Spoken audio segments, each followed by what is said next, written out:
Hello, everyone. I'm Dijon, And I'm Aiara. and welcome to the Mustardcast, the podcast about the art of storytelling and how it's used across different mediums.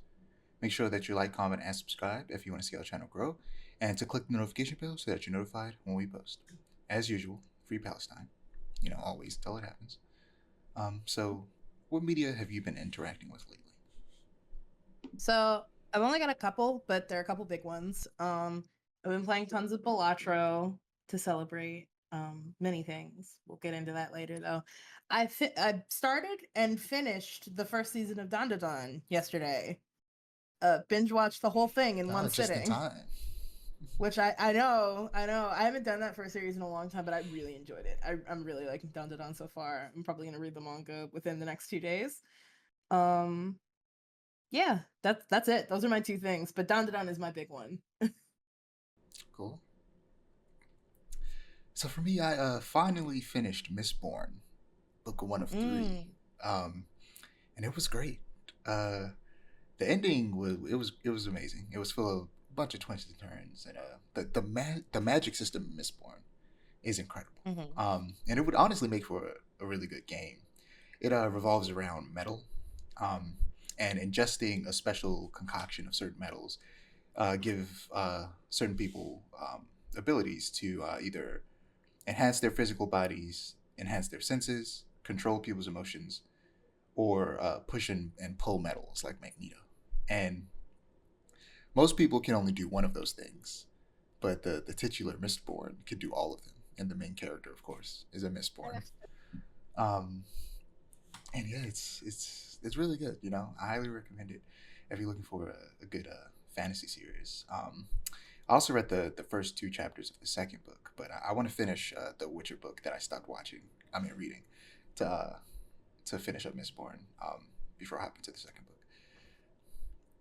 Uh, I'm still watching Avengers: Earth's Mightiest Heroes. I finally started getting back into where I left off because I'm watching it alongside some reaction YouTubers, Blind Wave. Um, so started from the beginning, but I left off somewhere in the middle of season two, so I got back to watching that. Um, and so this show came out 2 years before the Avengers movie, but 2 years after Iron Man, the first one, it came out in 2010. So Tony Stark in this and Iron Man is heavily inspired by Robert Downey Jr.'s performance, Hmm. but the rest of the characters are, they pull more from the comics. And in the latest episode I watched, the Guardians of the Galaxy show up. And this Ooh. is years before James Gunn's adaptation in 2014. So before the MCU, the Guardians were more of a serious team. So this interpretation of the characters is very different from what I'm used to. So Rocket was Australian, which threw me off.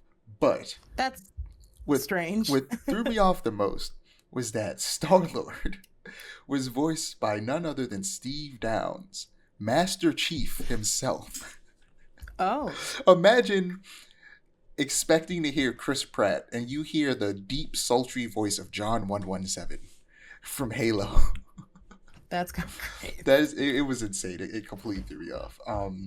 Unfortunately, the movies caused the comics to become just as much as a comedy as the movies. Like I'm not a fan of that. Like I'm fine with things changing for the movies occasionally, but it doesn't have to come back and completely affect and change the comics. I don't like when they do that. And Marvel specifically does that a lot. They like to have synergy between the comics and the movies, which is completely unnecessary.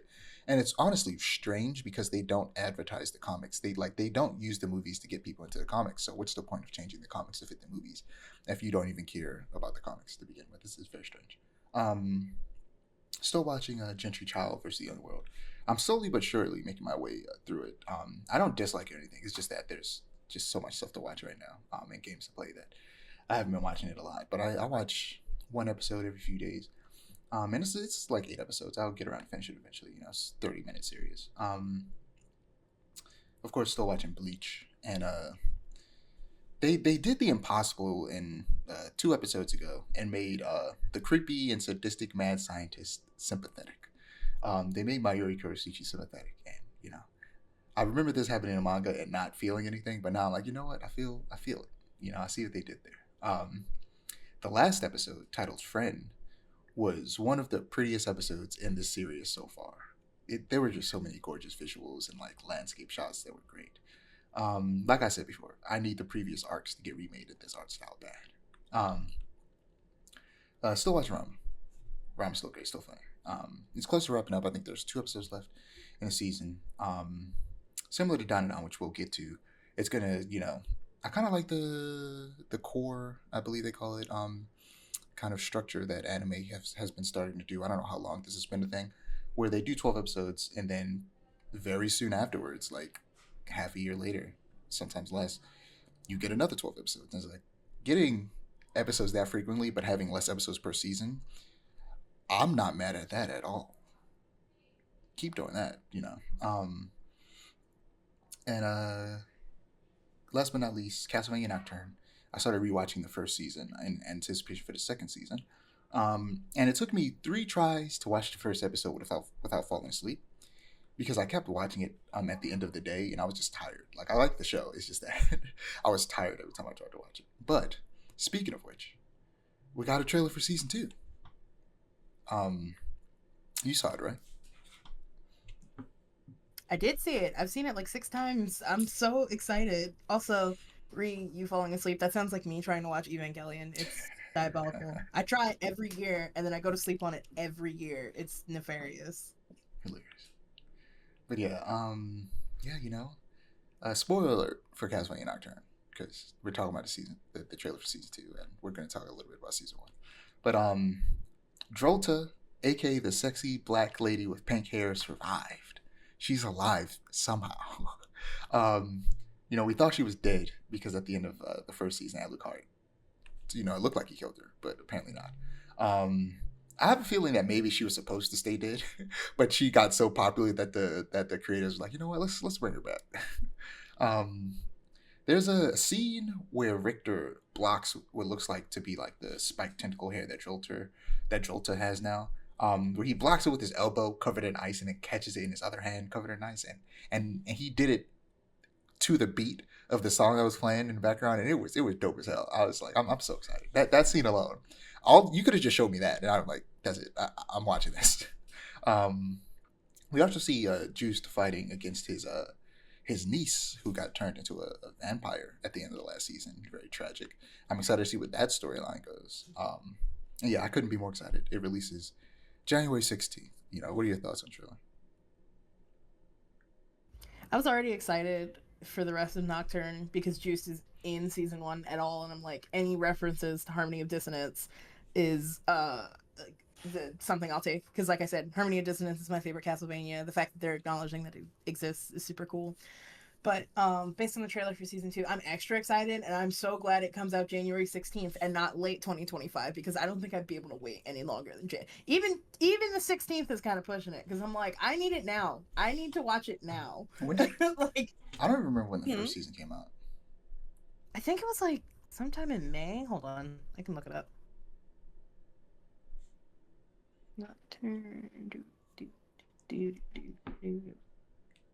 September 28th, 2023. That makes sense.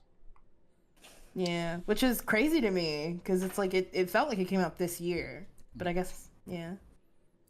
Excited for more of that. For sure. I also sent you a trailer for Harley Quinn season 5. Harley, Ivy, and crew move to Metropolis. And it seems that Lois Lane will become a recurring character this season. And we see a hint of a Brainiac, the Enchantress, and surprisingly Red X, if you remember that character from Teen Titans cartoon. I do. Yeah, it premieres the same day as Castlevania Nocturne on January 16th, but that's a weekly show, so I don't have to. I just straight up wouldn't watch this show if it wasn't. I was just like, I'll watch Harley Quinn later. Tonight is Castlevania day, but that's real. It's only gonna be 1, maybe 2 episodes. So I'll watch those 2 episodes, then I'll watch Castlevania.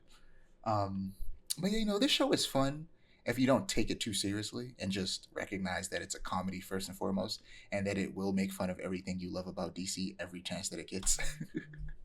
I know a lot of people don't like the show. I mean, admittedly, it could be a bit much sometimes, but it's gone this long for a reason, because people enjoy it, and it's just fun. It's not meant to be taken seriously. Some people take it a little too seriously. Invincible Fight Girl. The first season ended. They released two episodes at once, which threw me off. They probably did it because Christmas, but like, yeah, it was random. Which also that doesn't make any sense because it came out Sunday, and the next episode will come out next Sunday. It's like they could have. I don't know why they did it that way. It was weird, but you'd think people would have more time to watch it because they're off work or off school or whatever. Um, but episode 7 of Invincible Fight Girl was kind of sad. A villain was created because her parents ignored her and were fighting over the perfect way to do a wrestling move that another wrestler used to defeat them. The move is called the Perfect Strike, and the main character Andy is trying to learn it from um, her like inspiration, Queso Poblana, which is a hilarious name. It's meant to be like Queso Poblano, but they put an A at the end of it to make it feminine. It's hilarious. But yeah, her and her friends go to these people to try and learn the perfect strike, but they're having a feud, and they get in the middle of it, and they watch their this girl, their daughter, turn into a villain, and it was very sad. Uh, but they, like I said, they released the final two episodes at once, and throughout the show, they've been hinting at the wrestling federation that rules this world having a seedy underbelly, not unlike the real life WWE under Vince McMahon. If you know anything about how kind of messed up real life wrestling can be sometimes. And these final three episodes, we see someone who's a part of who works for the Wrestling Federation, voiced by Keith David, who's been the narrator throughout the show, and turns out it's an actual character that's been narrating the whole time. He takes an interest in Andy, but Queso Poblana has history with him and doesn't want him anywhere near Andy. First season was great. Animation and fight scenes fantastic, and the story and characters are fun. Like I keep saying, it's a very easy watch, so I definitely recommend checking it out whenever you have the time. Yeah, Dan.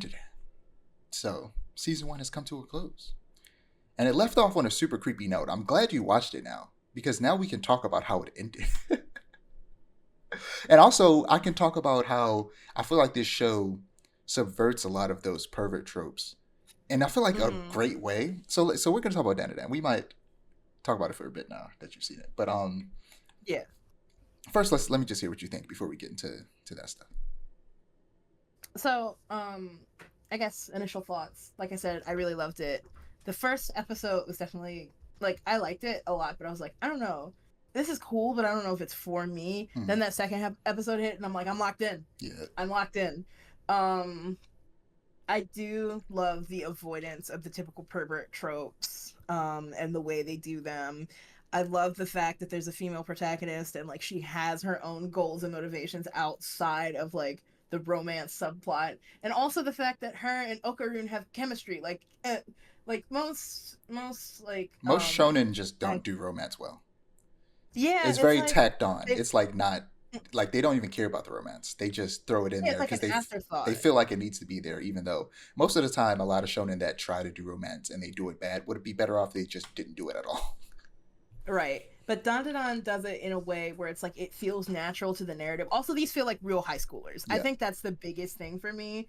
They're not like high schoolers with superpowers, but it's like they're so mature and so like they're actual, like it seems like they're actual real life high schoolers, which I think is really, really good. The dub is great. Oh yeah. And it's really funny. Oh yeah. Fantastic even. And like I don't know, I just really like the character interactions and all the stuff. I think episode 7 was my favorite, despite how sad it was.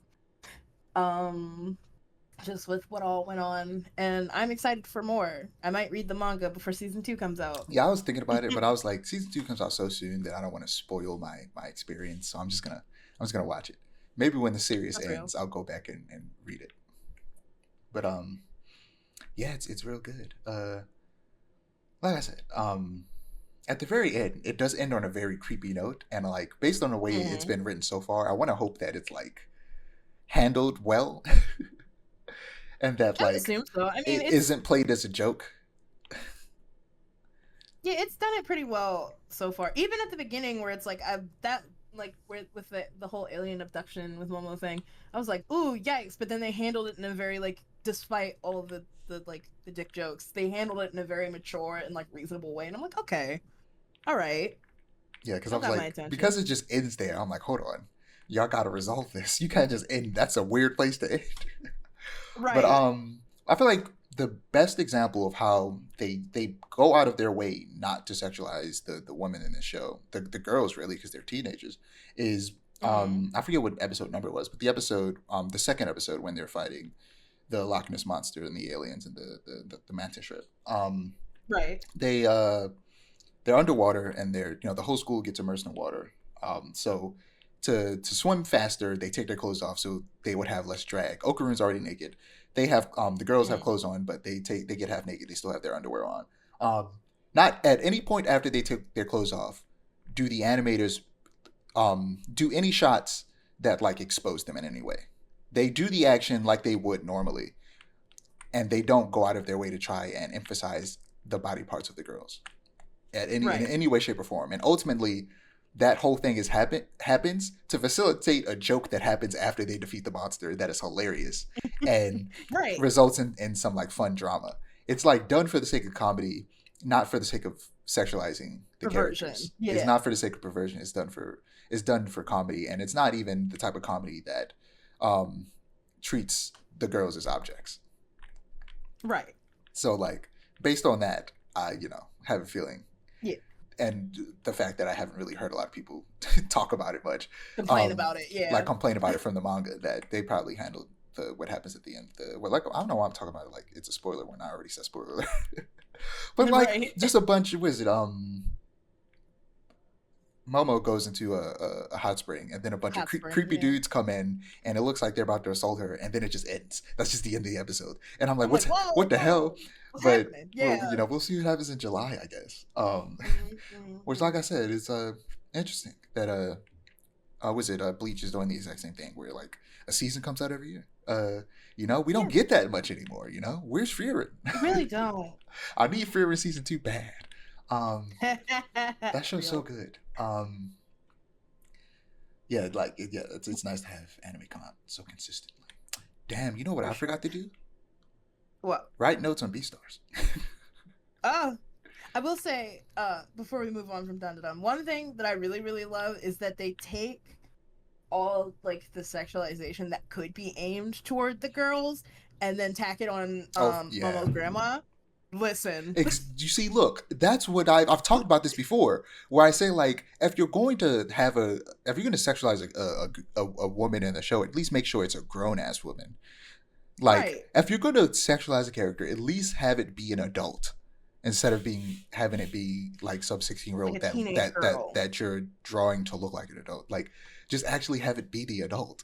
And like you said, they're Right. sexualizing her, and even then, it's not too much. It's like the perfect amount. Right. I'm curious It's like, how old the creator of this is.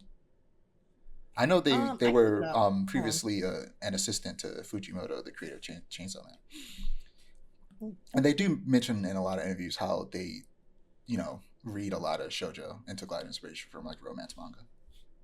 And you can tell, like, I think that's why Okarun and Momo have so much chemistry. It's like because of that, like, I think a lot of shonen authors who like try to put romance in their works should take notes from shojo. I think that's like, that's helpful, and it really it like boosted my enjoyment of Don Da Don. I couldn't find any information on how old he is, unfortunately. Because in my mind, they're probably at the very least a millennial, and I feel Yeah, like for sure. just this is us seeing like younger people just telling popular stories now, and being starting to make work that reaches people's eyes, and just someone who grew up in a different time and lives in a different time and recognizes that these old tropes are outdated and bad and they need to be better. That's why I was curious how Right. old they are, because they're probably on the younger side. They're probably no older than like 35. Oh yeah, absolutely. But yeah, that's all I have to say about that. And if you don't have anything, excited for the next season. Animation. Before we move on, Um, actually, animation by Science Saru, who also animated it's fantastic. Scott Pilgrim Takes Off. It's incredible. It's great. It's beautiful. Also, the fact that Truly. they used it a second time in like the second to last episode of that like I don't know the name of that song, but it's a famous song. The William Tell Overture, Yeah, they use that song to whenever Okarun is running when he transforms, which is funny. which is beautiful. Yes, It's I just, I hope don't know. they Dun Dun keep using Dun that. is so fun. I haven't watched a fun anime in so long. Like, Yeah, I think so many it was shonen are so depressing nowadays. so sad. So sad. Like Chainsaw Man Definitely and so Demon Slayer and Attack on Titan. right. It's like Where it's like it it's can like be funny sometimes, but it's mostly depressing. it's mostly sad. And it's like it's been a long time since I've watched like any anime even that's just purely funny most of the time. Yeah, Like a lot of them are like funny a good chunk of the time, but then there's like a whole bunch of sad Jujutsu elements. Kaisen too. Don is just yeah, Jujutsu Kaisen especially because it's like Don is what I wanted from Jujutsu Kaisen going into it, but it turned so sad that I'm like, I can't, not right now, not with how the world is at this moment, you know? Yeah, Yeah, but that's all I've got. I just really enjoyed it. It was fun to watch. but yeah, you know, since we're talking about Chainsaw Man, I didn't. Mm-hmm. Did I send it to you?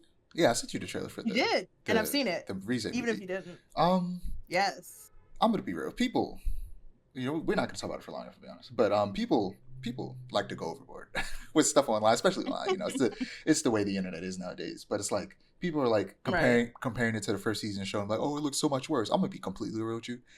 I didn't Mm-hmm. notice anything looking any worse than the first season when I was watching that I'm trailer. gonna say The animation in that trailer looks incredible.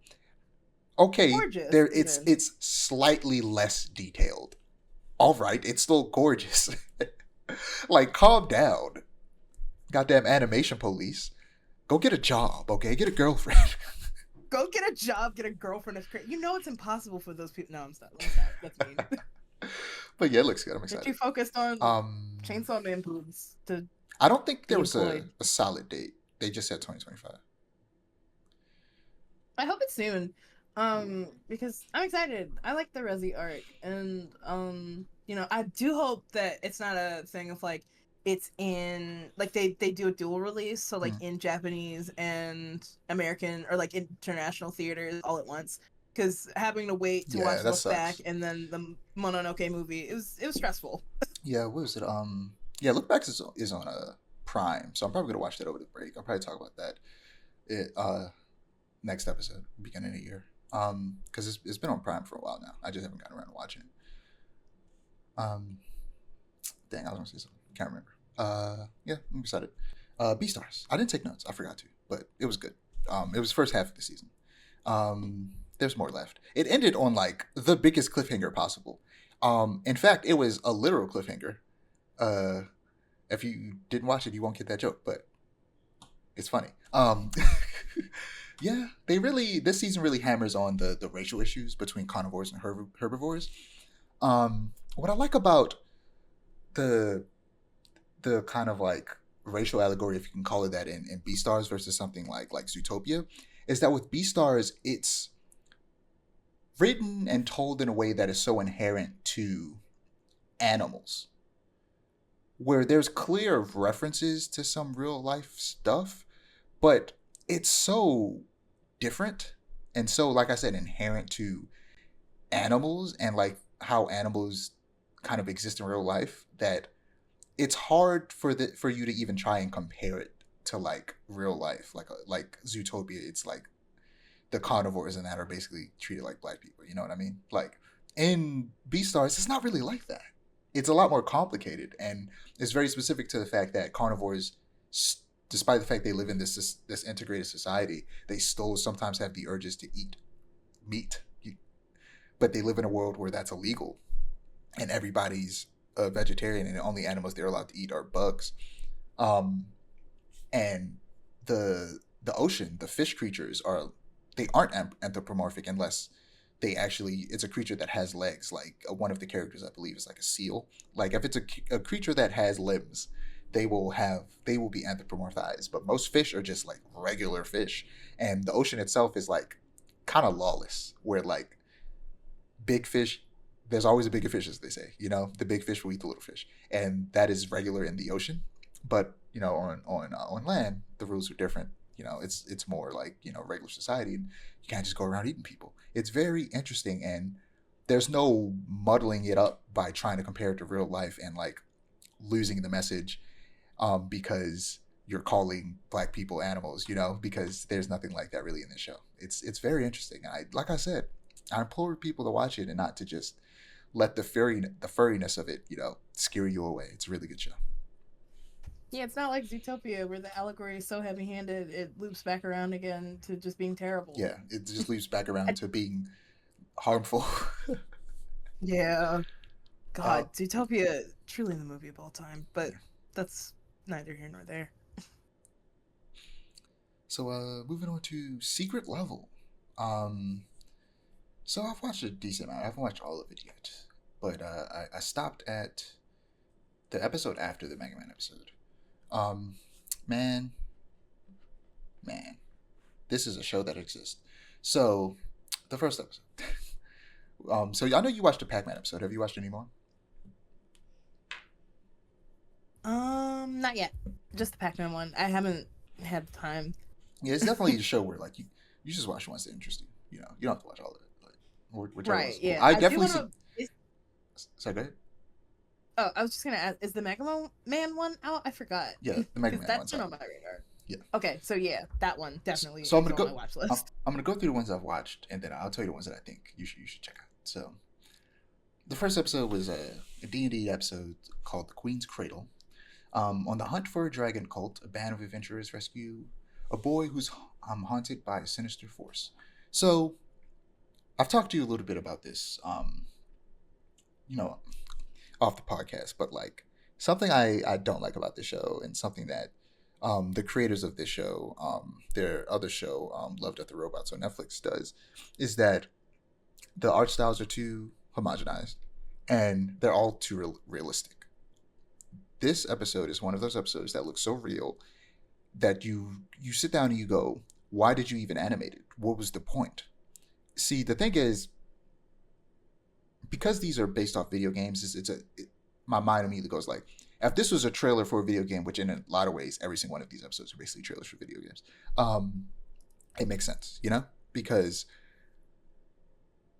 like in a video game, you're controlling the game. You're controlling this thing that looks like a real person. This isn't something that you can't do that in live action. There's no way to do that in live action. That's not how that works. You can't make a game that's live action that is also controllable. The only time you can do a live action video game is when it's like a visual novel. You know what I mean? So it's like that makes more sense. But like when you're gonna make an animated like short, to me, animating something at that level of realism is just wasteful. It's to me, maybe it's disrespectful to some of these artists, but it's like, to me it feels like a waste of time when it's something that could just be done in live action and you're trying to make it look that way, and it's not the case of like a Avatar movie, you know what I mean, where it's like real people standing beside these CGI creatures. It's just everything CGI. It's like, I don't know, man. I just think that's stupid. No, yeah, I totally agree. It's like, what's the point? It is a waste of time, and that's not like a diss to any of the artists or anything. It's like, for all that, instead of like, taking out the time and the bigger budget to just animate it, you could have, done it in live action. Would it have been interesting? As interesting? Probably around the same level, but like, it feels like a way more resource intensive way to get the work done. And it's like, if you're going to animate it, I feel like it should be, It should especially for take stuff like advantage of the this. medium. Yeah, exactly. It's like if you're going to just make it look realistic, I know that's like the trend right now with like CGI because we're proud that we have really, really strong computers. But like really, really realistic, like almost live action animation does not stand out to me nearly as much as stylized, like, stylized animation. It's not going to stand out to me. It's not going to be memorable to me. And I wish the industry would kind of realize that. Yeah, and I want to say that this isn't the worst example of that in this show so far. This one is a little bit more understandable because it's D&D. There's dragons. There are otherworldly creatures that can't really be done. I mean, technically, they can be done live action, like prosthetics and stuff. But like for the most part, they're a little bit easier to do in CG. It's why a lot of that stuff nowadays gets done in CGI instead of them doing prosthetics, which they probably should do a little bit more.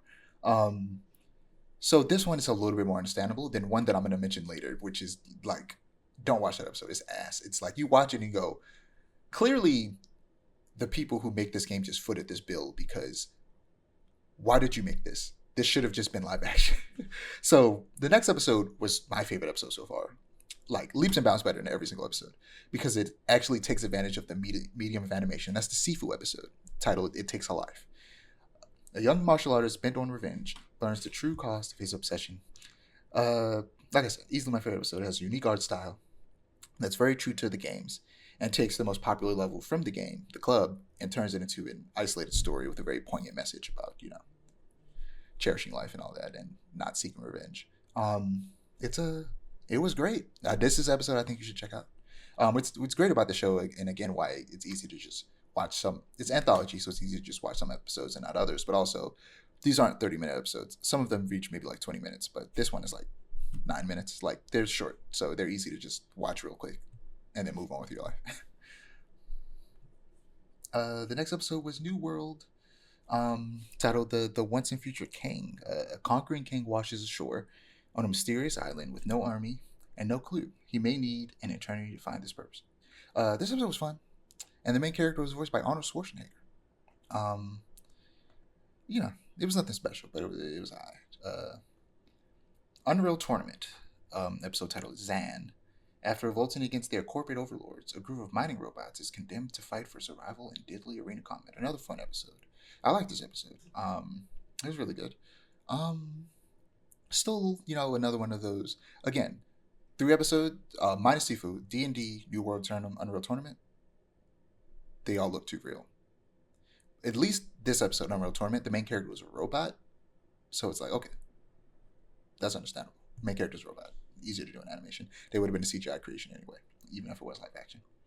And the next episode is another one that it's semi-realistic, but it's like Final Fantasy VII Remake, where it's like the textures are realistic, but they very clearly still look like anime characters. So it's not completely realistic, and that's the Warhammer 40k, where they don't look like anime characters in Warhammer, but they very look like exaggerated humans.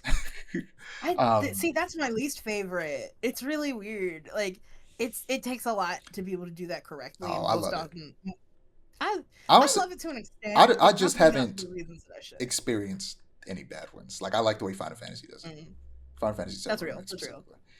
And Yeah, that one looks good. There's just I've seen so many like really bad ones where it's like it's yeah, very uncanny when it's done incorrectly. Yeah, I think the Warhammer episode does it well too. It's titled "They Show No That's Fear." good. That's good. And in the grim darkness of the far future, a genetically engineered warrior who has served on the front lines for centuries confronts his legacy as his squad hunts down a mutant sorcerer. And the story is like directly connected to the origins of the main character of the Warhammer 40k Space Marine video games, which I've played the first one, so I recognize the main character. And yeah, this was a great episode. This is another episode I suggest you check out. It's always fun to just watch Space Marines fight stuff. It's just always fun. I don't know if you ever checked out that Astartes animation from a while back, but it's so good. I did. It was really good. Yeah, it's basically that. It's really fun. Pac-Man episode titled Circle. Trapped in a vast maze and pursued by ghosts, a mysterious entity summons a warrior to help it escape. Now this one had an art style. It it didn't just look realistic. And yeah, this was different for Pac-Man, and it was fun. It was a good episode, but it was strange. This only episode you saw. What do you think? It definitely was very strange, but it was strange in a fun way. Sure, I know sure. a lot of people were like disappointed that it wasn't like yellow orb Pac-Man, but I thought that it was a fun direction. I feel like doing yellow orb Pac-Man, like what he looks like at current, would have been like it wouldn't have fit kind of like what I feel like is the thesis statement of secret level. Like it would have been very out of place. So I'm not mad at it, and I really did enjoy. Here's the this thing. episode. It was That's the problem. Mhm. You shouldn't be saying that about this show. Nothing should feel out of place. Everything should be completely different from each other. That's the problem. Yeah. But I feel like since they're committed to the bit, they had to commit to it super hard. I don't know. I liked it. It wasn't groundbreaking, and I don't think we're gonna get any new like Pac-Man animated shows anytime soon. But it was good. I It think we was will. watchable. We'll probably get an animate like a Pac-Man movie eventually in a vein like Mario. That would be fire. That would be Because fire. in most art, Didn't Pac-Man they make has like feet and arms and like a face. right? Yeah. They'll probably Didn't they make a show make a eventually. game Um, based on this, they or did. wasn't that announced? I feel like They did have several like 3D platformer Pac-Man games. no, not Pac-Man. Like the Secret Oh Bubble yeah, store no, we're specifically. gonna talk about that later. That was announced at the Game Awards. Okay. Okay. Cool. Cool. Cool. Cool. Cool. Yeah, I like this episode. It was fun. Pac-Man in this episode Yeah. is a monster that just wants to keep eating, which is fun. Like I'm not mad at Bandai Namco doing something different with this. Like Pac-Man has been around for so long, you're allowed to do different things with Pac-Man. Like people getting mad at it is like it's not that deep. Like they're not going to stop making traditional Pac-Man. Like this isn't going to replace what Pac-Man is. I think it's okay for them to do something different.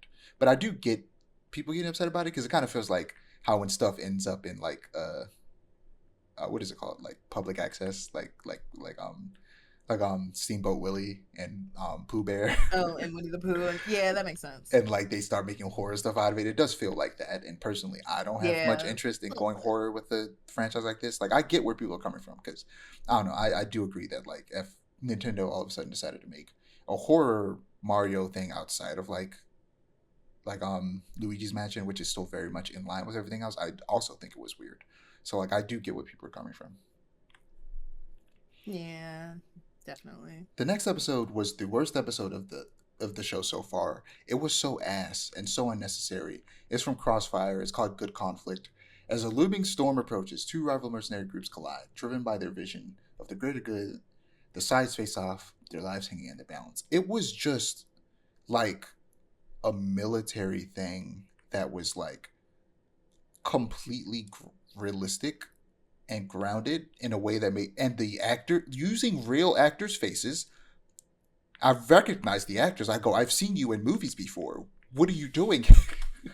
Like, not what are That's you doing? so You got paid, but weird. like, I'm watching it going like, What this the could hell? have Yeah. just been live action. This is like I said, they must have paid so much for this because this is basically just an advertisement. And if I'm being honest, as an ass advertisement, it makes me want to play the game less.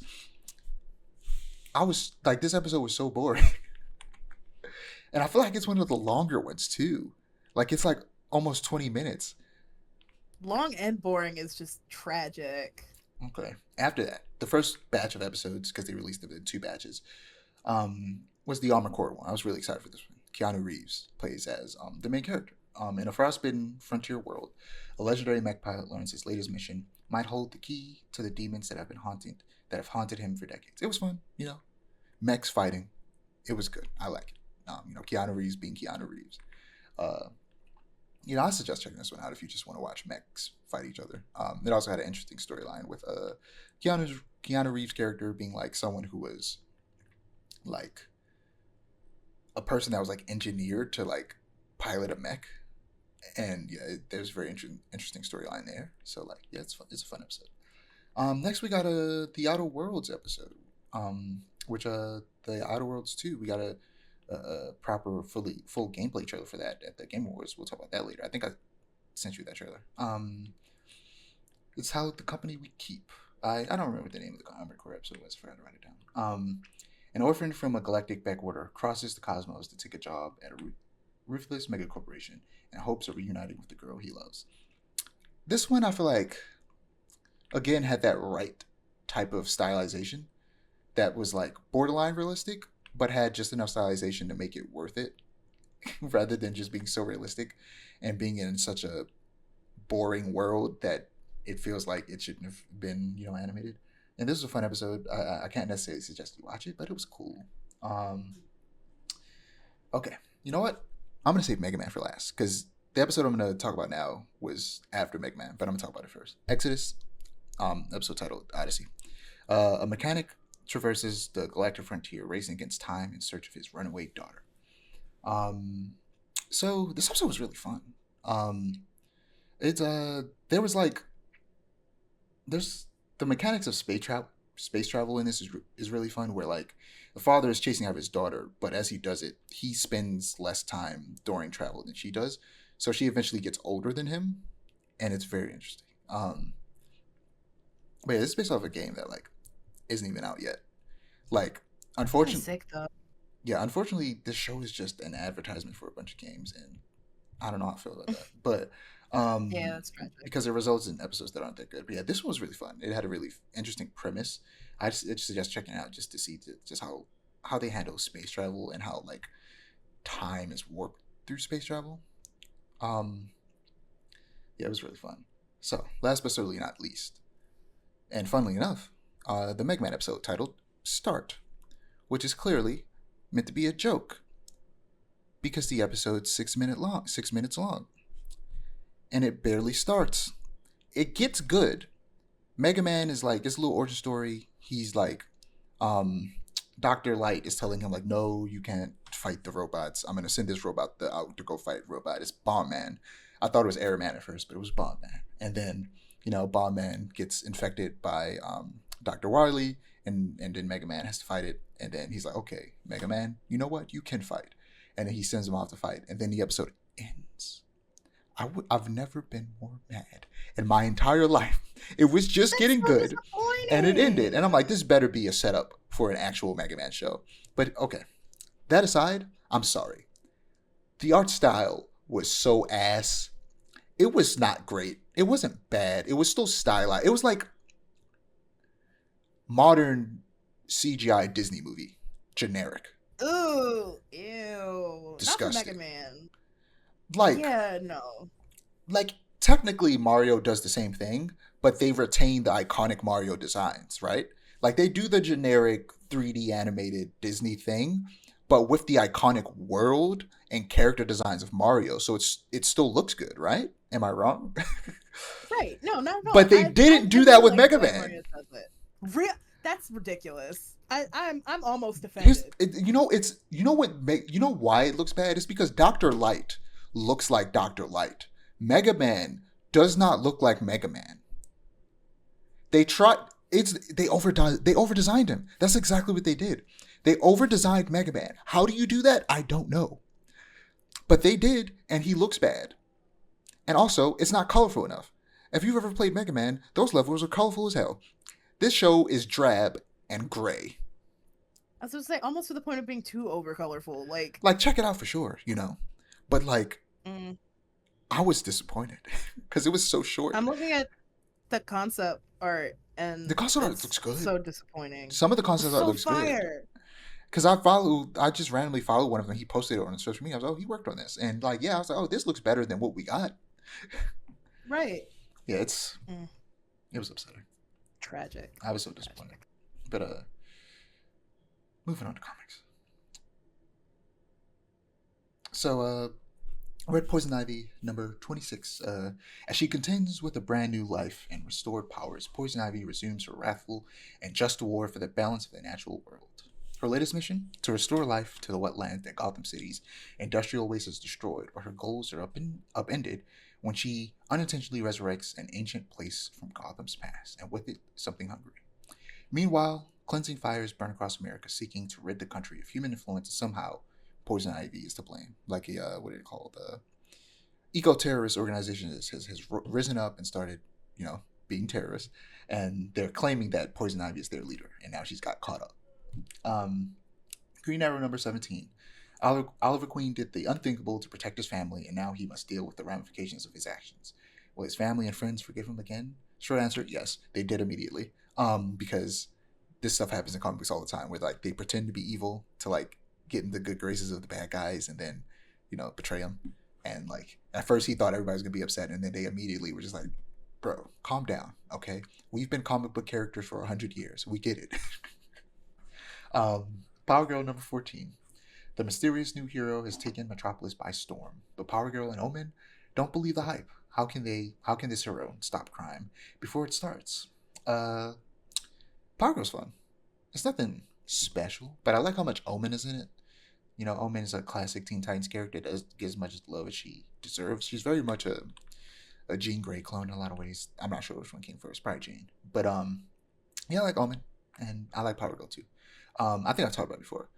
Again, I've been too horny. Maybe this is the last episode of the year. Maybe this is when my horny ramps down for the new year. My New Year's resolution: less horny on the podcast. Um, That's real. That's real. but my like, I think a lot of people's like infatuation with Power Girl starts off with the fact that um, she's notoriously known for having big breasts. That is unfortunately a very popular aspect of her character. It's to the point to where it's a part of her design that can't go away because it's just like part of who she is. And it happened. It started as a joke because the artist, because he thought the editors weren't paying attention to his stuff. So every issue he would just draw them slightly bigger until they got ridiculous. And then the editors were like, oh, wait a minute. I noticed the difference now. And then it just stayed that way. And it became a very like kind of hot button issue in comics for a while. Only recently in the modern day have people stopped caring. But like every comic felt the need to address it all the time.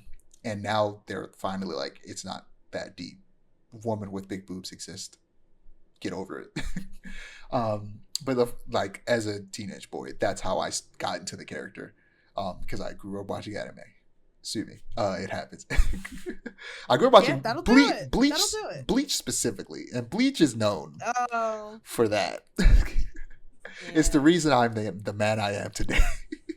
And yeah, but outside of that, she is just a really cool character, and I like this comic. Absolute Batman #2. Like I said, month behind, so I had to wait. But I finally got to read Absolute Batman #2. Batman was born out of violence, a horrible tragedy that shaped the trajectory of his future. But when a vigilante MI6 agent starts tracking the lonely life of Bruce Wayne, he discovers the interconnectivity between a hero's shell life and the many layers of the Black Mask gang. It's Batman versus Alfred Pennyworth.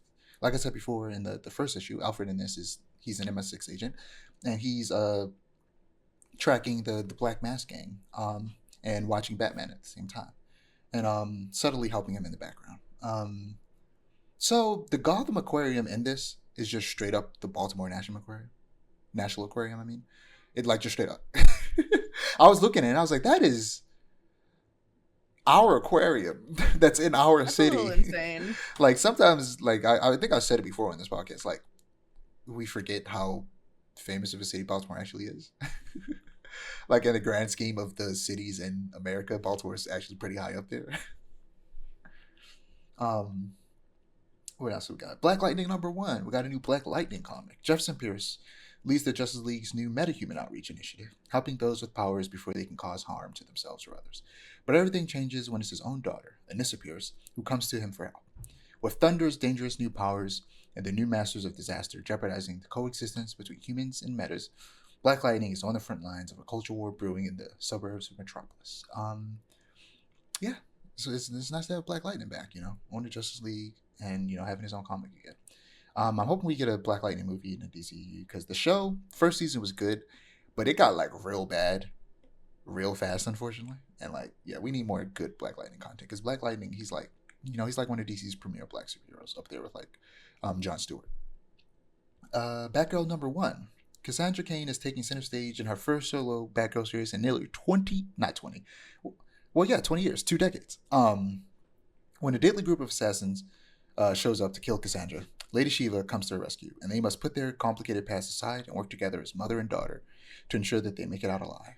Unfortunately, things are never as easy as they seem, and Cass must embark on a jaw-dropping martial arts-filled adventure in her quest for truth and justice and revenge. So was it Cassandra Cain Batgirl had the longest running Batgirl comic ever, actually. So she's the best Batgirl.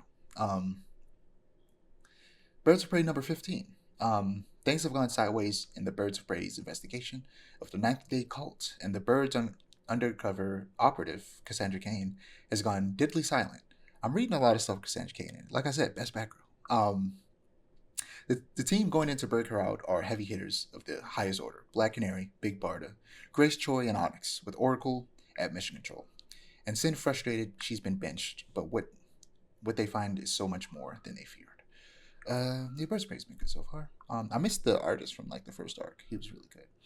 He was doing like that old school like flat. Well, he wasn't the colors. I don't think he did the colors. I think someone else did. But the colors of that comic was doing like that old school flat coloring versus the kind of like trying to be 3D coloring that a lot of comics have nowadays. And because I read a lot of comics from the 80s, I just like that that style of coloring more than I think modern day coloring, if I'm being honest. Speaking of old school coloring, I finished up the Cloak and Dagger series from like '83. It was only 4 issues. And the very last issue, was a retelling of their origins. Tandy was a rich girl ignored by her parents, and Tai was a poor kid on the run from the police after an act of police brutality. And they meet on the streets of Boston, where they are kidnapped and experimented on, granting them their powers. Okay, moving on to TV and film. I felt out of breath. I felt like I was talking nonstop. I sent you a trailer for Karate Kid Legends. You did. What's your history of Karate Kid? I watched like part of the first movie when I was like 8, and that's it. That's my whole history. Yeah. Kung Fu prodigy Li Fang is uprooted from his home in Beijing and forced to move to New York City. When a friend needs his help, Li enters a karate competition. Li's teacher, Mr. Han, enlists original Karate Kid Daniel LaRusso for help. With the inclusion of Jackie Chan, it seems like they're making this movie. They're making the Jackie Chan and Jaden Smith movie canon with the original Karate Kid movies. And of course, there's the Cobra Kai show, which this is also in line with. Which I watched the first like 4 seasons, but I kind of fell off. Like it wasn't bad. Like it didn't get like bad or anything. I kind of just got tired of it. And I feel like it's gone on too long. I feel like it should have ended seasons ago. But if people were still liking it, who am I to judge? Yeah, interesting. I feel like this is the only like movie of that era that has been like revived and actually succeeded. I feel like a lot of the attempts at that lately have all sucked and not done well. I feel like this is the only one that's actually like done really good. They're on like season 7 or something like that of the show, or 6, I think. Like, yeah, I'm surprised. And now they're making a movie, which you think they would have done a while ago at this point. But yeah, that's cool. The Witcher season 4. We got a teaser of Liam Hemsworth, who's taking over as Geralt from Henry Cavill. And he looks the part. It's just no matter whether or not he can act the part. Cavill left because he didn't like how much the writers were deviating from the source material. And we discussed before how the writers believe that Americans wouldn't be able to understand the complicated politics of the world of The Witcher that's inspired by real life Polish politics of the past. But I and everyone with a brain immediately countered with the fact that Game of Thrones was the most famous TV show on the planet for a decade, and that has a lot of very complicated political stuff from based off of real life like European politics. So like that was a poor excuse for them oversimplifying the story. Hopefully next season's good because season 3 left a lot to be desired. To be honest, like I don't like have the urge to rewatch it, but I probably will before the next season. And like I don't remember much, so like yeah. I hope it's it's still good. I hope so too. So a Clayface movie has been greenlit at DC Studios with Mike Flanagan, the Netflix horror goat, attached as writer, according to Variety. Clayface is described as a horror tragedy with the character not painted as a villain. The budget will be around $40 million. And Mike Flanagan has been quoted saying that he loves the Clayface episodes of Batman the Animated Series, which are some of my favorite episodes as well. So I am very excited for this. Have you seen any of the Mike Flanagan horror series on Netflix? I know you're not a big horror person. I might have seen them by proxy. Like was it like the Haunting of Bly Manor and I did watch The Haunting of Bly Manor. I did watch The Haunting of Bly Manor. I haven't seen any of them. I like that. But then I found out one had vampires in it, and I was like, why wasn't I made aware of this? I would have watched it if I knew there were vampires. Real. So I'm gonna have to watch that eventually. I forget which one it is. But yeah, I'll have to check that out. I think it's Hill House has vampires, I think. But yeah, I'm excited for this. People have been wanting Clayface in a Batman movie forever, but now he's just straight up getting his own movie, and it'll be a horror movie, which makes sense for Clayface because those Clayface episodes can be creepy with the stuff that he does.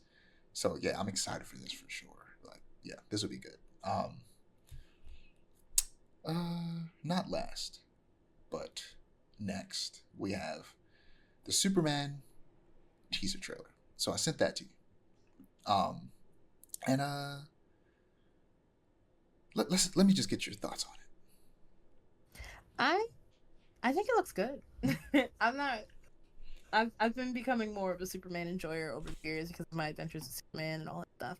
So I think it looks good. This is coming from someone though who knows nothing about the comics, has no like real context on what a good Superman in air quotes looks like. But I like the costume design. I like the story they're setting up. I really like this Clark Kent. I don't it. know, something about him is just so waggles my finger. I don't know. I don't know. I enjoyed it. What are your thoughts? Yeah, so I mean, I thought it looked amazing. I'm really excited for this. It comes out July 11th. Um, but yeah, I'm just gonna just go through the trailer, point out things that I noticed and why I'm excited for it. So the first thing we see is a shot of Superman falling out of the sky, landing in the snow. Um, laying down like Yamcha after he got blew up by that Cyberman. Um, and I think that showing Superman is indeed not invincible is such an important decision to open up this trailer. He's so often called boring because he's too OP. So it's very smart to show that he isn't all powerful off rip, just at the very beginning. And then this doesn't happen immediately after that, but like in a continuation of that scene, he whistles and calls for crypto, which is another I feel like important moment for the average consumer, where it's like people love cute animals, of course, um, but also having a funny and whimsical concept like a dog with the powers of Superman that is just as good of a boy as Superman is a man will endear a lot of people to this world. So it's great that Crypto's in this movie. Plus, Crypto had a cartoon recently, so I saw the trailer in theaters the other day when I was watching Sonic, and I heard a little kid go Crypto. Like kids know who Crypto is. We also there was a Crypto cartoon when we were kids. Right. It's good to see him make a resurgence. Um, and then we see several scenes of Clark Kent, like you said, you like this version of Clark Kent, and he's the clumsy and mild mannered reporter, bumbling about, and then so far, I can't speak today. David Cornsweet and the costume, hair, and makeup team have done a great job of making Superman and Clark look different. There's a famous piece of concept art by Frank Quietly, the artist behind All Star Superman, that shows how Clark slouches and makes himself look smaller, and stands tall and straight backed as Superman.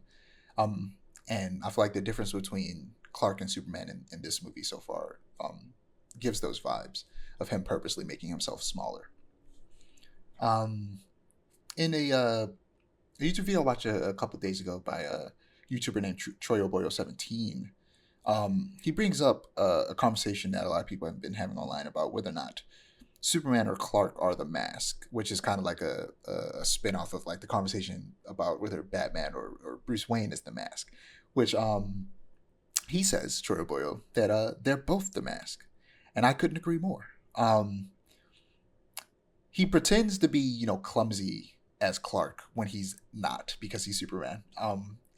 And as Superman, he puts on a brave face and he is a brave person, but he has to pretend to be even more brave than he is to just make everybody feel better. Um, and I feel like he's only truly himself when he's either completely alone, which is why Superman's headquarters is the Fortress of Solitude. He is the only place he can truly be himself. Either that or when he's in a private place with people who know both his identities. Like Superman isn't often able to really be himself, and I think it's a very interesting aspect of the character that I hope they really play on. Um, we also get a glimpse of Clark hugging his father, and normally his dad dies before he goes off to college, so maybe this could be a flashback. But some people are predicting that maybe his father has a terminal illness and will die later on in Clark's life than he usually does. Pa Kent's death is often used as a way to show that even with all his powers, Clark can't stop everything. There are some things that Superman can't do.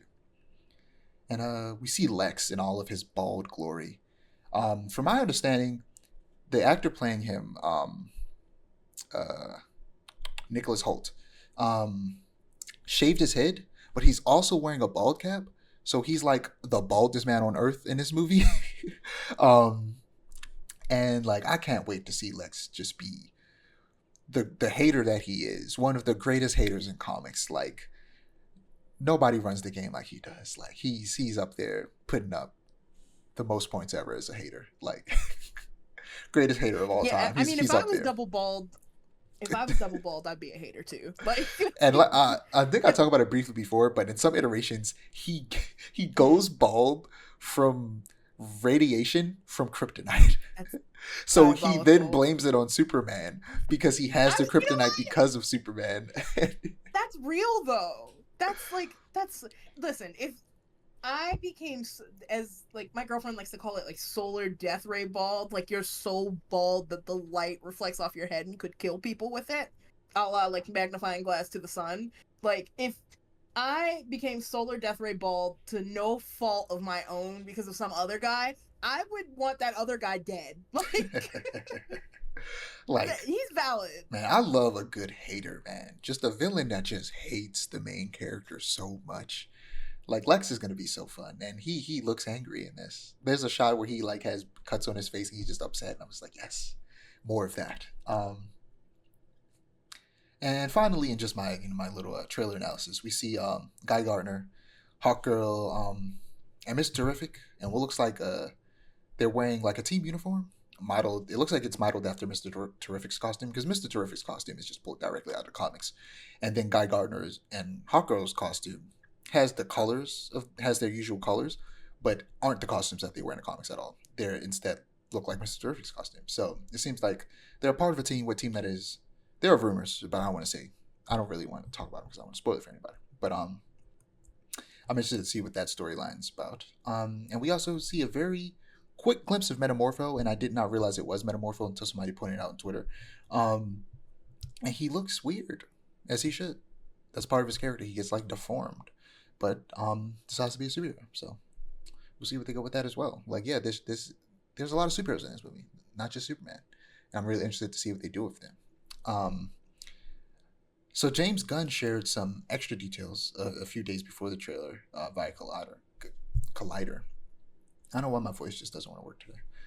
He says that the movie starts in the middle of the action, that Lois and Clark know each other, which is very apparent since we see them kiss multiple times in this trailer. So either their relationship will form in this, or they already have a relationship before the movie starts. He also says that Lex Luthor already hates Superman. Great, fantastic. You love to hear it. That the flying action is shot with drones and is inspired by Top Gun Maverick, which is a great movie with a lot of great flying shots. I'm excited to see how they incorporate a machine flying to a person flying. And that he says that they're not aiming to set up other projects, even though this has like 5 other superheroes in it. He says they're not aiming to set up other projects. And finally, he said that Mr. Terrific has a big role in the film, which is fantastic. Or terrific, you could say. I like Mr. Terrific. He's great. Again, he's an iconic black hero that he's in Justice League Unlimited a lot. That's why I first was introduced to him. He shows up in the Arrowverse, but that version of him sucks. But he's a real cool character. I'm excited for a lot of people to get to know this character. So David Corn said, Corin Sweat is how it's pronounced. It is reported that he influenced the decision for Superman to wear trunks in this movie. He's quoted saying that Superman wants kids to not be afraid of him. He's an alien with incredible power, so he dresses like a professional wrestler, which is partly why he has trunks originally. His creators, Jerry Siegel and Joe Shuster, were like modeling him after like circus strongmen who also wear like tights very similar to wrestlers. So that's dope that the actor himself was like, he's got to have the trunks so that kids can trust him. So I had a discussion with one of our coworkers, Aaliyah, about the trailer, and she was, she had the complete opposite reaction that I did.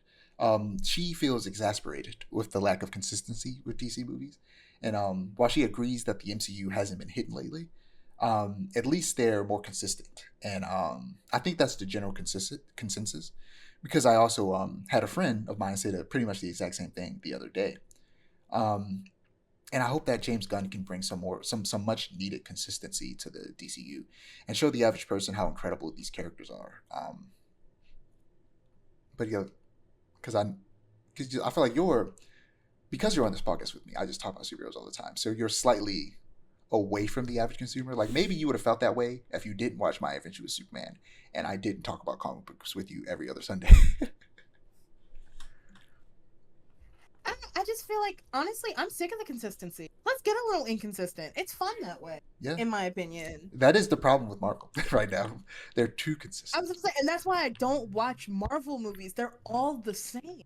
Like, outside of X-Men. X-Men is doing its own thing, but also we haven't gotten an X-Men God knows how long. So, like that's a whole separate issue. Hopefully But we get like that the consistency. X-Men 97 season 2 soon. Man, I can't wait. I need that in my life. But yeah, like the consistency, it annoys me because it's like if I'm going to go see, which is already out of my gamut of like genres of movies I go to see, I want to see it because it's groundbreaking or does something new with the genre. The Like I said, every MCU movie is like the same over and over again. So it's like whatever, why go see it? It's a waste of money. I'm not going to enjoy it because I didn't enjoy the 17 other ones they released in the last like 4 years, you know? Yeah, I agree. Like Clayface movie is gonna be a horror movie. That's great. If they keep doing stuff like that where they're diving into different genres, then I think they'll keep people's attention for a very long time, forever, hopefully. Before we move on to Sonic, I do want to talk about the music. They used the John Williams Superman theme, iconic Superman theme that everybody knows, in this trailer. I hope that's not the main theme for the movie. I hope they make something new for the movie itself. And I'm thinking that's the case because like they released the like track that they used for the trailer separately, and it says theme from Superman. It doesn't say theme of Superman. So I think it's just them taking that and using it for this trailer, and that they'll probably have an original Superman theme for the main movie. I hope. I hope so. That would be more fun. Yeah, but like I said, released on July 11th. I'm excited. So, I saw Sonic 3 yesterday. And it was great. Best one so far, in my opinion. They have every movie there are less and less humans, and it's better off for it, except for Eggman. And in this one, there's a second Eggman. And yeah, we talked about before how like he can do the Eggman voice. The Eggman he voices, was it Gerald Robotnik, Ivor Robotnik, the main Eggman's grandfather, is designed to look like video game Eggman. And he does the video game Eggman voice. And it makes you go just like, why wasn't this what he was like from the beginning? Every movie is just them slowly course correcting and realizing that maybe this should just be an animated movie. Keanu Reeves is pretty good as a Shadow. Like halfway through the movie, I forgot it was Keanu. Until like the very end, I was like, oh yeah, that's Keanu Reeves that's voicing Shadow right now. Yeah, it was really good. I like that. I don't want to spoil it for you because you'll probably see it eventually. But the Robotniks. I am the 28th. I'm going to go see it sometime this weekend. So I'm excited. Yeah, the Robotniks were so fun. Like, good. It is insane how funny they were, bro. They were both played by Jim Carrey. I almost said Tim Carrey. And he was great. He's great. He came back for this for a reason, and he had a good time. Most of it was probably money, but yeah, the Robotniks are great. And Sonic 4 is in development. We'll talk more about that because naturally they do some teasers for it at the end, but we'll talk about that when you see it.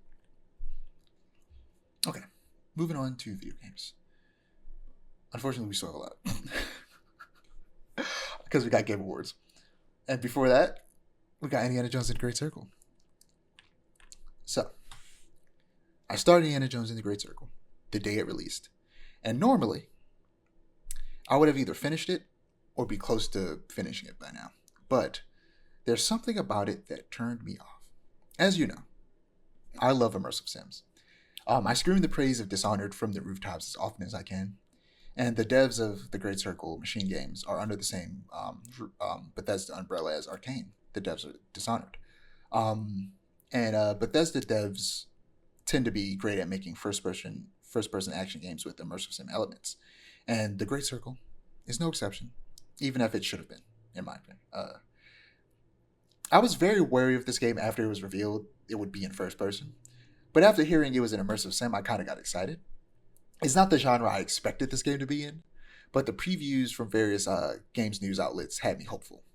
And so far, it's a pretty decent immersive sim. And I can see it being really fun in the long run. and it's highly rated by most reviewers, standing at a Metacritic score of 86. So you're probably wondering why I haven't played much, and why it feels like I'm building up to say something negative. Aiara, have you heard of ludonarrative dissonance? I think so.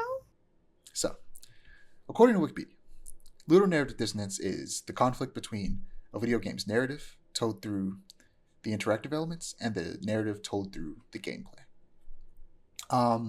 Funnily enough, the game franchise I'm going to compare this game to the most is known for causing people to feel ludonarrative dissonance. From my understanding, the term originated from the Bioshock games. But the game I'm going to use as an example is Uncharted 3, Drake's Deception. That game tackles the fact that Nate is a murdering psychopath. In every game, you kill hundreds of people, really, in its narrative. But that clashes with the fact that the gameplay revolves around killing dozens of people. Like, the story is going like, Nate, you're a bad person, but the game makes you be a bad person. That clashes for some people, and for some people that kind of like muddles the message. Another Naughty Dog franchise that does this is The Last of Us. The Last of Us Part 2 is about tackling the cycle of violence, but it constantly forces you to murder people and perpetuate the cycle of violence. Personally, I've never been affected by the conflicting messaging of gameplay and story in those games, or any games at all. But with the Great Circle, I've experienced an extreme case of ludonarrative dissonance. Have you ever experienced any form of ludonarrative dissonance? I have, with both the Nier games, but mostly Replicant in particular, although the way they handle is very interesting. So it hasn't been like an issue for me, but I have experienced it. Yeah. So with the Great Circle, for me, it's due to the fact that the style of gameplay and the first-person camera are at odds with the story and the franchise that they're adapting. Indiana Jones is an action-adventure franchise that follows a swashbuckling archaeology professor who spends his free time tracking down lost artifacts and mythic locations. And unfortunately, in the time we've been waiting for a good AAA indie game, we've had 6 Uncharted's and 20 Tomb Raiders. So Machine Games had a high bar to reach. So instead of attempting to reach that, they just decided to be different, which is completely understandable. But I don't think it was necessary. First and foremost, why perfectly recreate Harrison Ford's face from 40 years ago if we only see it in cutscenes?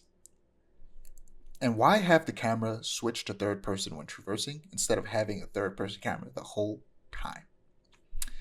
That's honestly my biggest critique. Is like, who the hell wants to play Indiana Jones game in first person? Nobody.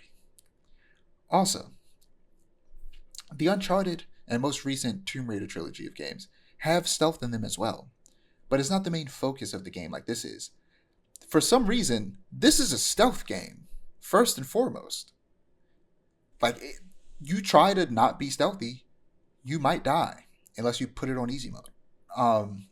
And that is an insane direction to go in with Indiana Jones, to make it a straight-up stealth game. And last but certainly not least, and this is probably one of the biggest things that has been keeping me from playing it, there are side quests. And I'm a bit of a completionist, so I want to do them. And I was not expecting this game to be anything less than linear. So the moment the path opened, I got overwhelmed, and that's when I stopped playing. Because I just wasn't in the mood for this. I just wanted a straightforward, linear action-adventure game with, some light platforming and puzzling. But instead, they made a goddamn Dishonored game, which you'd think I'd be happy about. But would you be happy if you bit into chocolate and there was ranch inside? Because that's what it feels like, Aiara. That's one hell of an analogy. It's very visceral. Like, I can see it. It's not that it's a bad game. Taste it. Mm-hmm. It's just that the style of gameplay doesn't fit the world. And I'm not in the mood for this type of game. And honestly, I've been planning on, after finishing Persona 3, playing Rise of the Tomb Raider. So I might just play that instead of this. But I got 2 weeks before I go back to work. So I Right, plan right, on right. spending this holiday break playing more of this game and seeing if I can get into it. And if it's maybe just a matter of spending more time with it and actually getting into the story, which I hear is good.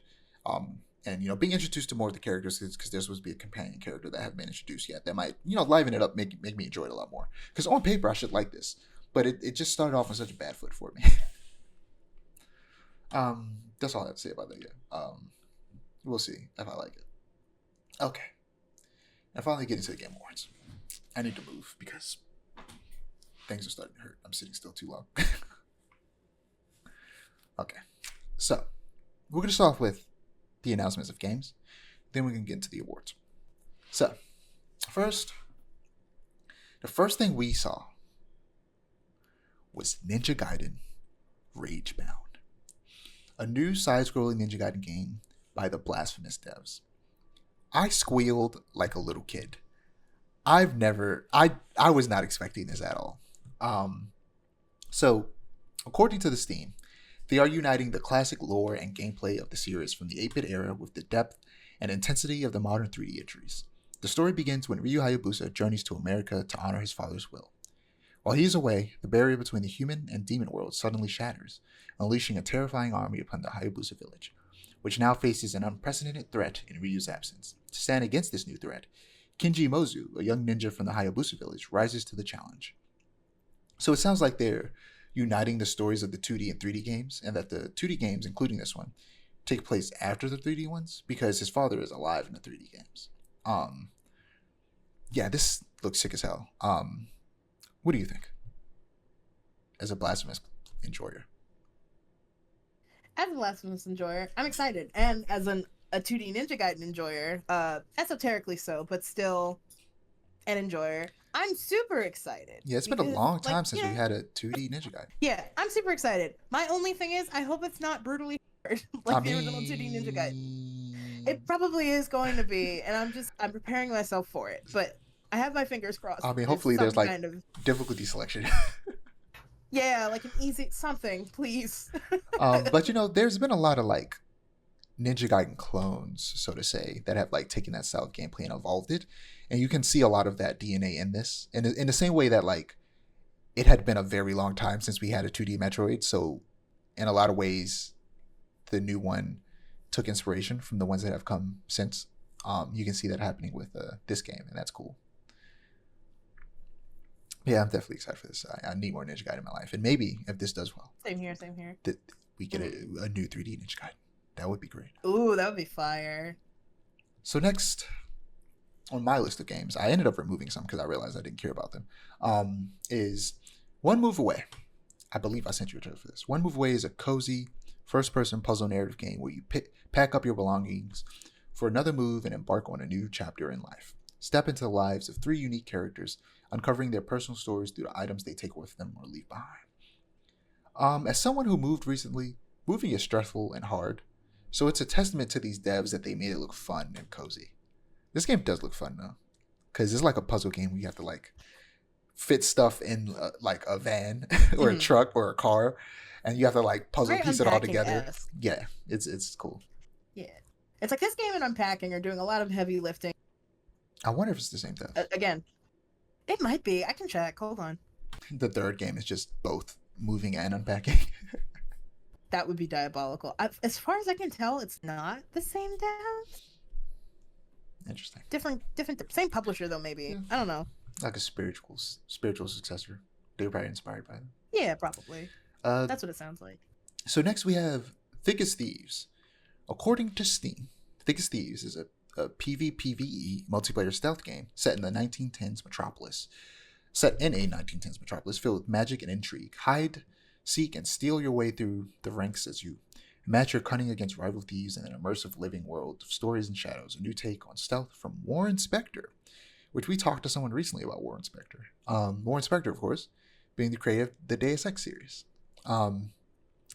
This basically looks like multiplayer Thief, which could be fun in theory, but we'll have to wait and see. Very fun. From what I understand, Warren Spector's games haven't been hitting lately. So, like, this looks cool. Multiplayer Thief sounds fun. I might check it out. So, Shadow Labyrinth. This is based on the Secret Level Pac-Man episode. Um, Shadow Labyrinth is a 2D action platformer and a genre-twisting alternate take on the iconic Pac-Man. As a Assortment number 8, awoke by a floating yellow orb, Puck, on a mysterious planet amidst relics of wars past. You are chosen to become the instrument of its will. To survive, you will discover many secrets, consume your enemies, and grow from prey to the apex predator as you embrace your true purpose. It looks kind of cool. So, spoilers for this year level episode, but the game's probably gonna and spoil potentially this game. The game's probably gonna end with you fighting Puck. Oh, for sure. Based on Absolutely. how the episode ends. Yeah, at the end you have to fight Puck. So next we have. Well, what do you think about this actually? Because you saw the episode, you liked it. I think it's cool that they're making it into an actual game. You know, the genre of like Pac-Man likes in air quotes is very untapped. We've got like not Never-Ending Nightmares. That's a different game. What is it? Dark Deception, which is really really cool. But it's cool to see like another game that's like Pac-Man but like expanded upon. But if I'm being honest, come out. if I made that episode, I would have made it like the Ghostbusters, where like Pac-Man is like a ghost real? hunter, and like the various different ghosts, whose the only name I can remember is Pinky because they're pink, are like chasing, you know, Pac-Man. And it's funny because I'm one of those people that it's Pinky, Inky, Binky, Blinky, and Clyde. Clyde is hilarious. Yes, Clyde, my beloved. I think that's the orange one. I might be wrong. Yeah. I don't know. My mother loves Pac-Man. Which. I got my mom a Pac-Man plug and play, where you just plug it into the TV with the controller because she loves Pac-Man, and she like would. I'm so bad at it though. She like she would have gotten straight up a brand new game console just to play Pac-Man if I let her. So I was like, no, I can't let you do this. Take this plug and play. I can't. Yeah, that's real. That's real. So next we have Rematch, from Slow Clap, the devs of Sifu. Rematch brings a fresh take on football with immersive third-person action, skill-based gameplay, and intense online competition. Team up with your friends and tackle, dribble, aim, and shoot your way to victory in fast-paced 5v5 matches where every move matters. This is a strange follow-up to Sifu. Some people are calling it Fifu, which is funny. The idea is that this game puts you more in control, and feels more like a real soccer game since you control one character on a team of other player-controlled characters with an over-the-shoulder camera, as opposed to the bird's eye view that most sports games give you, where you control the whole team. I'm not going to play this, but you know, as long as the devs are happy, I'm happy. You know, they made a good game. Yeah. They deserve to make what they want to make. If this is what they want to make, Absolutely. do your thing. Is it for me? Absolutely not. I don't imagine they're not going to make a sequel to Sifu. It was too successful not to. And it'll like they're probably just going to straight up make a sequel, not just a new game that's like Sifu. They're probably going to make Sifu 2 eventually. So I'm going to wait for that. There's also a little sneaky Metal Gear reference where they use the tagline online football action, like the stealth espionage action in Metal Gear. That's cool. So we got a CGI trailer for The Witcher 4. And it looks, I guess it looks good. We don't know. It's a CGI trailer. The CGI looked good. And it's done, I believe, in an engine, but it's Unreal, and like Unreal is used for a lot of like animated stuff. So you can't necessarily say this is what the game's gonna look like. But the some devs from CD Projekt Red did a lot of interviews around a bunch of different outlets, and I have some extra information. So, according to an interview with Easy Allies, which is, of all the ones I'm going to quote, this is the only one I actually watched. CD Projekt Red started full-scale production on it 2 weeks before the announcement. So this game is still at least 4 years out. Probably more. And according to an interview with Skill Up on YouTube, The Witcher 4 map size is going to be more or less the same as The Witcher 3. The amount of quests, more or less the same. First and foremost, we want to deliver a super compelling experience. So again, quality over quantity. I've said several times on this podcast that every open world game dev needs to do this. Maps are big enough. Focus on adding more meaningful content and things to do in the map than making it bigger. We don't need bigger maps. And fix fast travel. Like, these big ass maps, and then fast travel that only takes me to like really, really select locations. Don't piss me off. Well, it depends on the game. Don't piss me off. Yeah, it definitely depends on the game. What was it? Well, you're playing Ghost of Tsushima. Ghost of Tsushima has like some of the best fast travel in any game ever. You can fast travel to Exactly. anything. I was about to say, I'm spoiled from Ghost of Tsushima. You can Like, fast let travel me to a fast dog travel, that you saw walking down the road. Like you can fast travel to which is everything in that game. amazing, and it makes sense because of how big Tsushima is. Like, don't piss me off. Like yeah, like it's hilarious how the fact that anything you've interacted with on the map, you can fast travel to. um, but yeah, this I mean, I'm excited. I've started to get, I love Cyberpunk, and I plan on playing The Witcher 3 eventually. I'm trying to figure out whether or not I'm going to play The Witcher 2 first. Um, but either way, Witcher 3 is a long game, so I'm probably not going to play it too soon. Especially since some games that I hear this podcast could have been like 20 minutes longer, but I cut something out.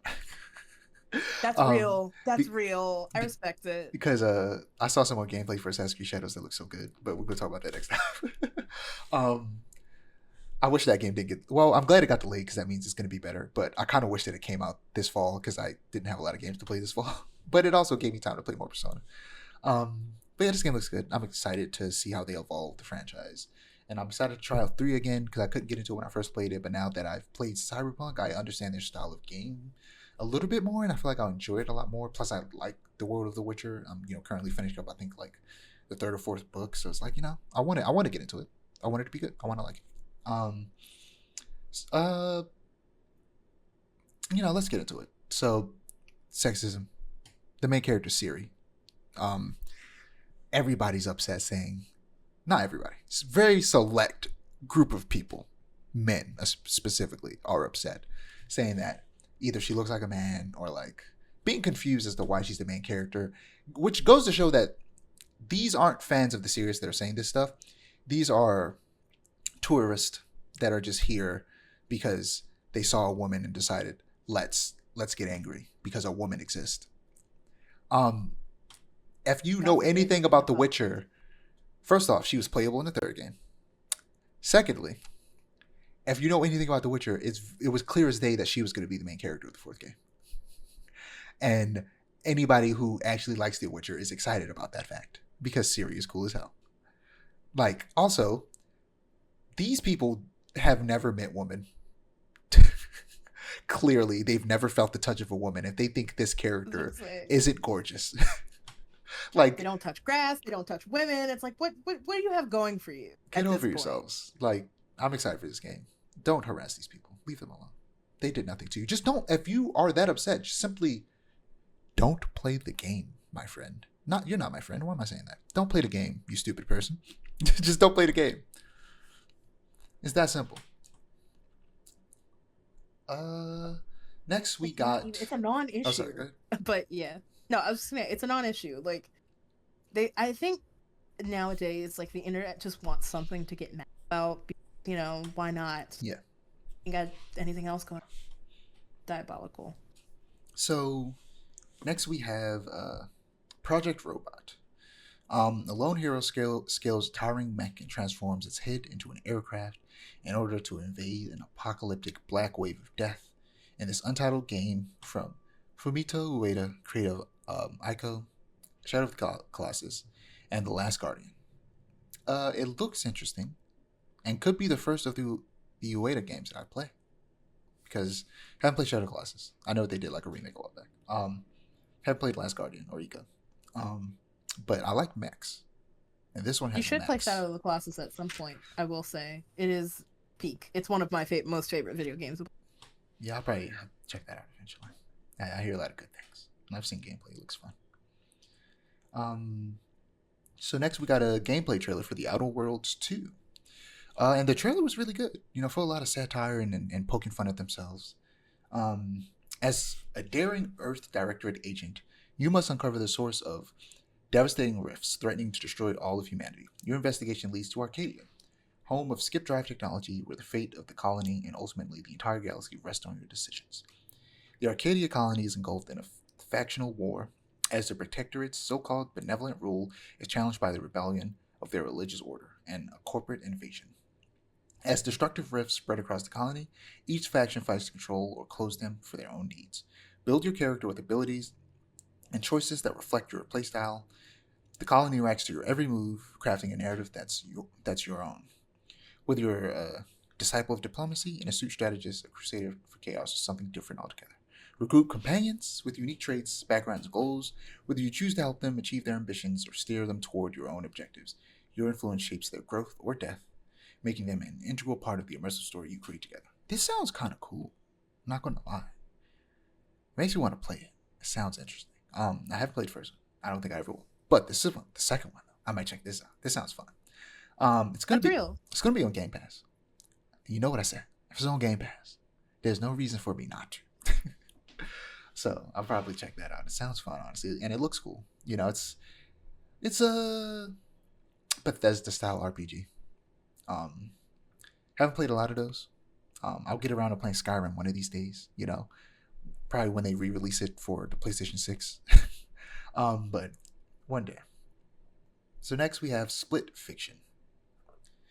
In Split Fiction, Mio and Zoe are contrasting writers who become trapped in their own stories after being hooked up to a machine designed to steal their creative ideas.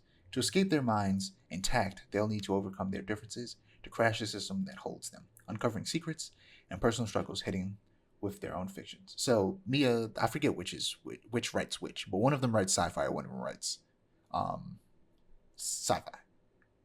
So wait, what did I just say? Did I just say sci-fi twice? You did just say sci-fi. I was confused. I was like... One of them writes fantasy, and one of them writes sci-fi.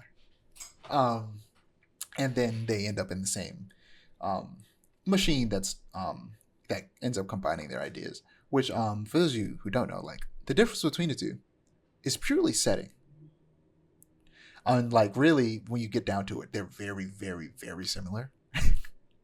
Which is very interesting concept. Yeah, this is by the developers of It Takes Two, Hazelight Studios. And it looks so good. For those of you who didn't play Game of the Year 2021, It Takes Two, it dives between dozens of different styles of gameplay, and all of them are fun. And it looks like Split Fiction is dialing that way up and is a lot more action oriented, which I'm into. It's also one of the few couch co-op games that exist. But if you prefer to play online or the person you want to play with is too far away, Hazelight Studios allows you to share a single free code with someone so that they can download the game and play it with you without needing to buy it, which is cool. Oh, that's nice. That's really nice. Yeah, this game looks so fun. It looks so good. Like It Takes Two was great, and this is like it's an evolution of that. It looks really fun. Have you played It Takes Two? I've seen a lot of gameplay of it. I just haven't gotten around to playing it. It'd be fun. I might. So next we got a reveal of Clive Rosfield as a character for Tekken 8. Sadly, no Tifa. I saw that and thought of you immediately. I was like, I wonder what Dijon has to say about this. Sadly, no Tifa, but Clive looks cool as hell. They went way over the top. Because he, like, everything he does just looks like things that he does in the Final Fantasy 16 game. It does not look like Tekken when he's fighting. It looks like a completely different game. And then, like, the background is, like, Ifrit fighting Phoenix. It's so cool. It looks so cool. It's insane. I might have to play Tekken 8 now. I'm a big fan. I would have said the same thing if it was Tifa. Again, Tifa, a result of my love of Bleach. No, let me stop. Again, less horny Deshaun. Stop this. Technically, it's not the new year yet. You still got like a couple more weeks of being horny on main, and then the resolution. Yeah. So next we got there was a musical performance. I forgot to write the other musical performance. We'll just talk about that later. But there was one by 21 Pilots singing performing The Line, which is a song from Arcane Season 2, which was really good, and I've been listening to on repeat since the season ended. So I was excited when I heard that they would be performing that. But there was also a medley of some of the other songs from the show performed by their artists on stage as well. That was pretty cool.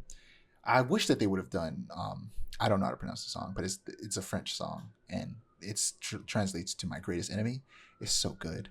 That's the song I've been listening to the most from that. If you have not heard this song, I'm going to send it to you. It's so good. Next we have Virtua Fighter. We got the announcement of a new Virtua Fighter, Virtua Fighter 6. I grew up on Virtua Fighter 5. and I still have my PS3 copy, so I'm excited for this. I'm excited to see what this looks like. We only got a little brief glimpse at Akira, the Ryu of Virtua Fighter, basically.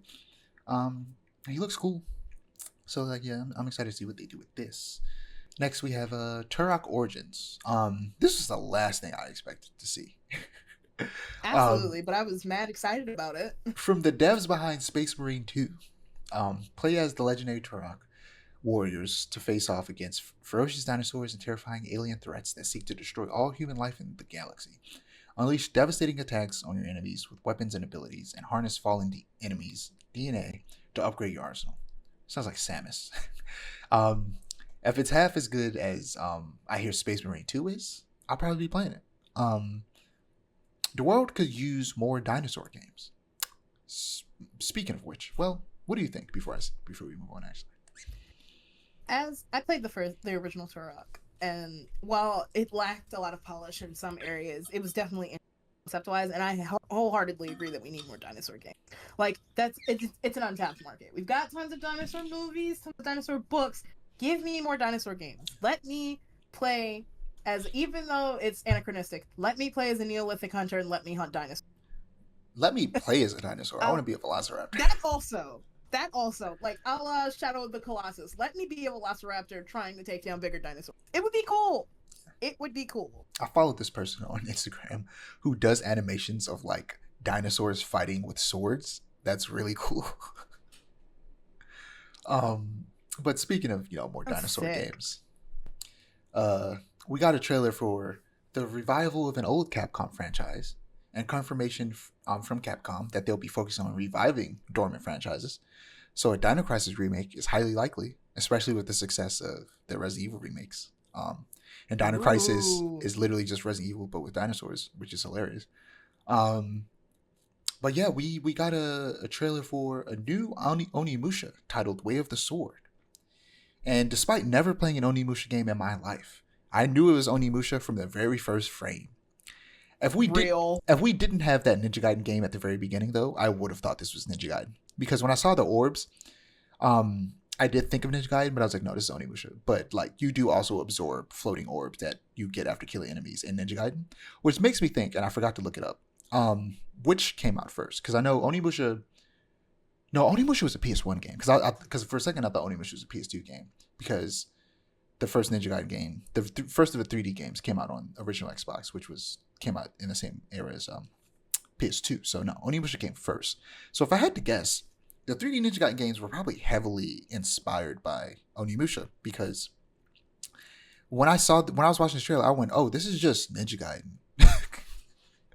We basically did get two Ninja Gaiden games, because the reason I didn't think this was Ninja Gaiden when I saw the orbs, because I was like, "There's no way they're going to give us two Ninja Gaiden games in the exact same show," but they basically did, because this just looks like Ninja Gaiden, and I'm so excited for this game now.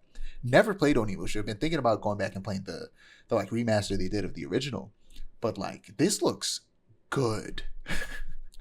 This looks really good. And yeah, if it, like, I'm not afraid. I think some people are afraid of this being a Souls-like. I'm not, because Capcom, I don't think they've made a Souls-like, and if they were gonna like turn one of their old franchises into a Souls-like, maybe this would be the one. But like, they just haven't done it, and I don't think they're gonna start doing it now.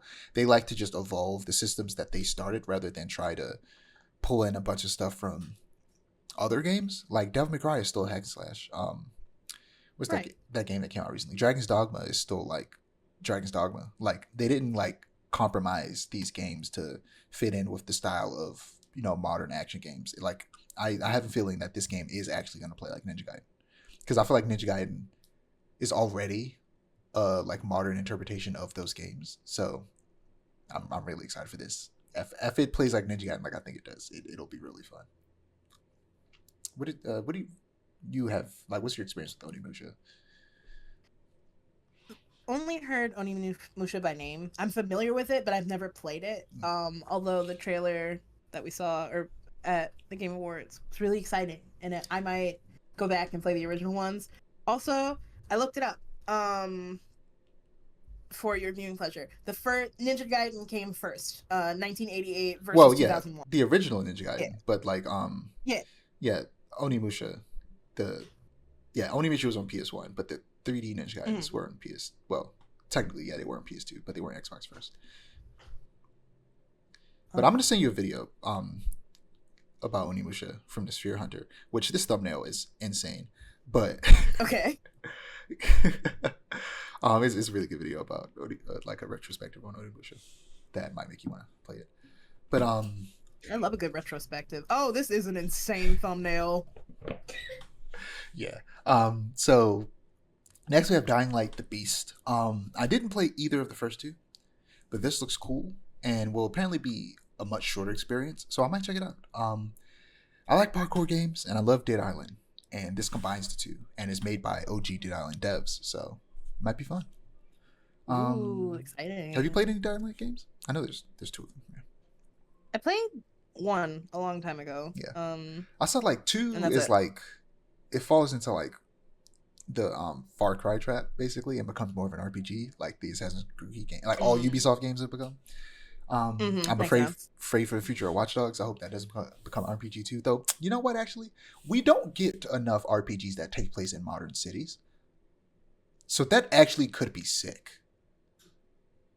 You know what? My life flashed before my eyes. Monkey's Paw situation because we turn into a turn-based RPG though. Because I mean, I'm okay with that because we legitimately don't get a lot of like traditional RPGs that just take place in a modern city. We don't get enough of that. Yeah. I don't think we get enough of that. There is The World Ends With You. I like that one. Like an Assassin's Creed style RPG, but it's in like New York would kind of be cool. But you're right, it might be a Monkey's Paw situation. Because the second one was so good, the third one not so much. In terms of Watch Dogs. So next we saw Sonic Racing Crossworlds. So we had no information, just a little snippet of like Shadow walking up to a car. Rumors are that it'll be a Mario Kart style game where several Sega characters will appear as drivers. Speaking of modern RPGs that take place in modern cities, I want to drive around as Morgana with the entirety of the Phantom Thieves inside of me. Pause. I was going to say, whoa. Pause. But that's also very real. I understand what you're trying to say, and that would be fine. I haven't said pause in years. I'm too bisexual to be saying pause out here. But yeah, that would be fun. Like legitimately drive around as Morgana, and then all of the Phantom Thieves are there, and like they have voice lines. That would be really fun. I was going to say, the only caveat is they would have to have voice lines like they do. Which would cost money. Mementos. Yeah. Oh, they would definitely cost. It would probably just be you have to buy voice actress. Each Phantom Thief, individually. Like that'd be hilarious. Diabolical. But yeah.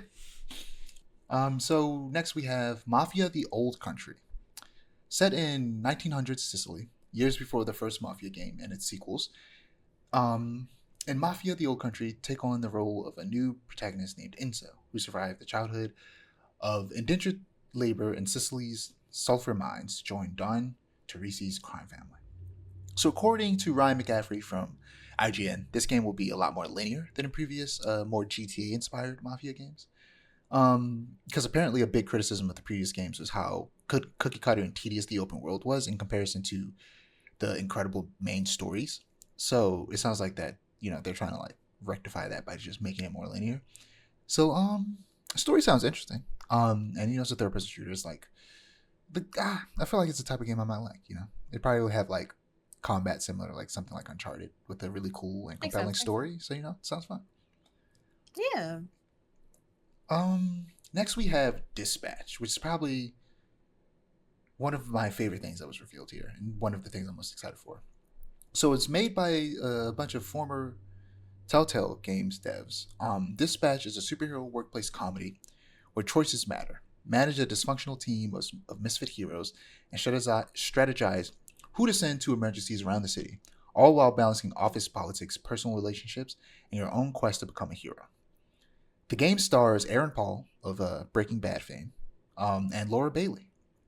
Aaron Paul's character was a superhero who piloted a mech built by his father, but after it was destroyed, he had no way of fixing it, so fell down on his luck, before being offered the job of a superhero dispatcher by Laura Bailey's character in exchange for them fixing his mech.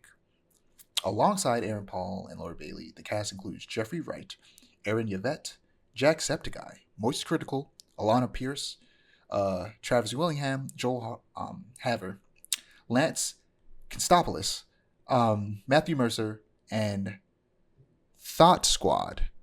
I don't know who that is. I don't either.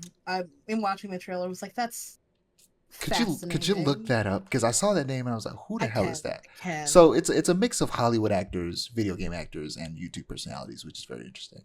The art style looks incredible.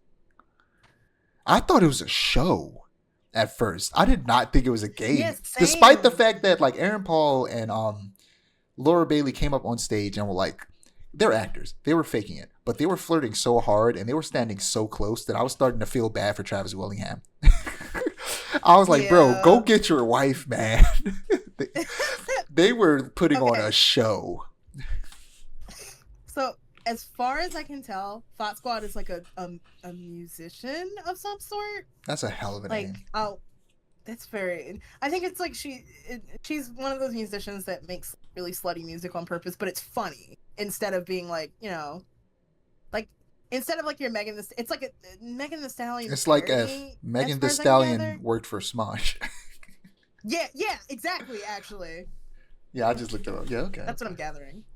Yeah. Okay, this is interesting though. It looks really good. I like Telltale games, and the art style is incredible. And it's not just like there's another gameplay element to it, which my thought with these types of games have always been like, I'm fine with them the way they are, but I feel like you can do more and add other type of gameplay elements in it. And I think like this type of like management sim type thing alongside the character choice stuff is actually a smart way to have more gameplay than just selecting choices of words and quick time events. It'll definitely get me to play it. I'm a Telltale Games enjoyer, but I've always enjoyed watching people play them more than playing them myself. Yeah. It's like, it's like storytelling. It's like watching a movie with somebody. But, also, this is like close to an Invincible game. Yeah. It feels like in terms of like tone. Oh, for sure. And art style a little bit. My enjoyment really hinges on how funny the actors are. Yeah, it looks funny. The game, like the management sim element, the trailer was really funny. But if the management sim elements are like, they're decent, but the character interactions are not funny, I don't. It's gonna be bad. Yeah. Sorry. So was it Skybound Entertainment? They are they make games. They have a Skybound Games department. And it's insane to me that they haven't made an Invincible game yet, because Skybound is the company that owns the rights to Invincible, the company that was started by the man who created Invincible. Like, I don't understand why Telltale hasn't made an Invincible game yet. I feel like they could have made one a while ago, honestly. But they probably will eventually, honestly. Because that world is just so perfect for that style of gameplay, honestly. That's what I said honestly 5 times just now. Why did I say honestly so much? But you're honestly so right. I'm just being my true authentic self right now. So second to last. The penultimate announcement before we go to the final announcement and then the categories themselves. We've been talking for way too long. We got an announcement of an Okami sequel. Hideki Kamiya returns to Capcom and Clover Studio to create the long-awaited sequel to Okami. He left Capcom because he didn't like stuff that they were doing. And I can't remember if he joined or started Platinum. And then the same thing happened and he's going back to Capcom. That's hilarious. But I've never played Okami, but I immediately recognized Amaterasu. And from what I understand, Okami is very similar to the GameCube era Zelda games. Have you played Okami? Is. I have played the hell out of Okami. I've beaten it twice, actually. I love that game so much. Wasn't there like another one that was for like the 3DS or something? Everyone's like, oh, Okami 2. We had an Okami 2. It was called Okami Den for the DS. No one played it. And I get why. It was so different from console Okami. Wasn't it still like a Zelda-like kid? It was definitely Zelda-like, but like the elements, like the gameplay was very, very much different because it was for the DS, and everything had to use the touchscreen back then. It was a whole thing, so it wasn't as popular as the original Okami. But Okami Den is good. First of all, you all should play it. Like, if you're an Okami fan, play Okami Den. I have never been so excited for a video game announcement in my entire life. Like, the fact that this exists at all, and I just finished like my second playthrough of Okami, I like everything else in the Game Awards was whatever compared to this for me. I'm so excited. Yeah, I'm excited to see what they do. Um, so the Sphere Hunter, who I just sent you a video from, they're known for like their love of survival horror, like the video I just sent you, and hack and slash games, which is also like the video I just sent you. Oh, Onimusha is basically everything this person loves combined into one because it's a hack and slash survival horror game, and they're excited for this as well. But also they mentioned how now that Kami is back at Capcom, maybe he could make Devil May Cry 6. That would be interesting. To have the OG come back and make the sixth game in the franchise. That'd be fun. Maybe. We'll see. Like I said, with Onimusha, this is a part of Capcom's initiative to reactivate dormant IPs, in addition to regularly releasing major new titles every year. So this is exciting to see them bringing back all this old stuff. Maybe we'll get a new Darksiders eventually. That would be fire. So last but certainly not least, we have Intergalactic, the Heretic Prophet, which I'm not a fan of that last part. Why not just call it Intergalactic? Why add the Heretic Prophet part? That's weird. So we got a trailer for Naughty Dog's newest game and IP, directed by Neil Druckmann, with a score by Trent Reznor and Atticus Ross, aka Nine Inch Nails, who also did the score for the Challengers, which is incredible. Have you seen the Challengers? I haven't. No, I've been meaning to watch it though. You need to watch the Challengers. It's on Prime. Yeah, I'm so upset that this game looks good because it's directed by that goddamn Zionist Neil Druckmann. But before we get into that, because we're gonna get into that, let's just talk about it. Let's just talk about the game. So you saw the trailer. What'd you think? Just ignoring he's a Zionist for a second. We'll get to that. Just what did you think about the trailer? I really enjoyed the trailer. I'm really excited. Like outside of Neil Druckmann's whole, I was really, really excited for this game. It looked really neat. I like the concept of it. Just like all of it is really fun, and I thought the trailer looked. Yeah. You get cut out at the end. I couldn't hear. Oh yeah, I thought the trailer was really, really good, and I don't know. I just I was excited for it. I was like, wow, this is cool. And then all the stuff that came out, and I was like, oh yeah. So I was desperately hoping that. So I saw it and I was like, okay, I know this is a PlayStation game. But there's also been a rumor that Sony Santa Monica, the studio that makes God of War, that their next game is going to be a sci-fi game. So I was crossing my fingers that the Sony Santa Monica logo popped up, and then I saw Naughty Dog, and all my hopes were crushed. I was like, no, God, no. Because I saw that red space Porsche looking like the starfish from Cowboy Bebop, and I was like, oh God, this looks so cool. Please, for the love of Christ, don't be directed by Neil Druckmann. And then, of course, it then immediately said, directed by Neil Druckmann. I was like, oh God, they just don't want me to play this game. no, So, for real. Before we dive deep into that, though, now, what I'm about to say is not in defense of Neil Druckmann or Naughty Dog, but of all game devs against toxic gamers.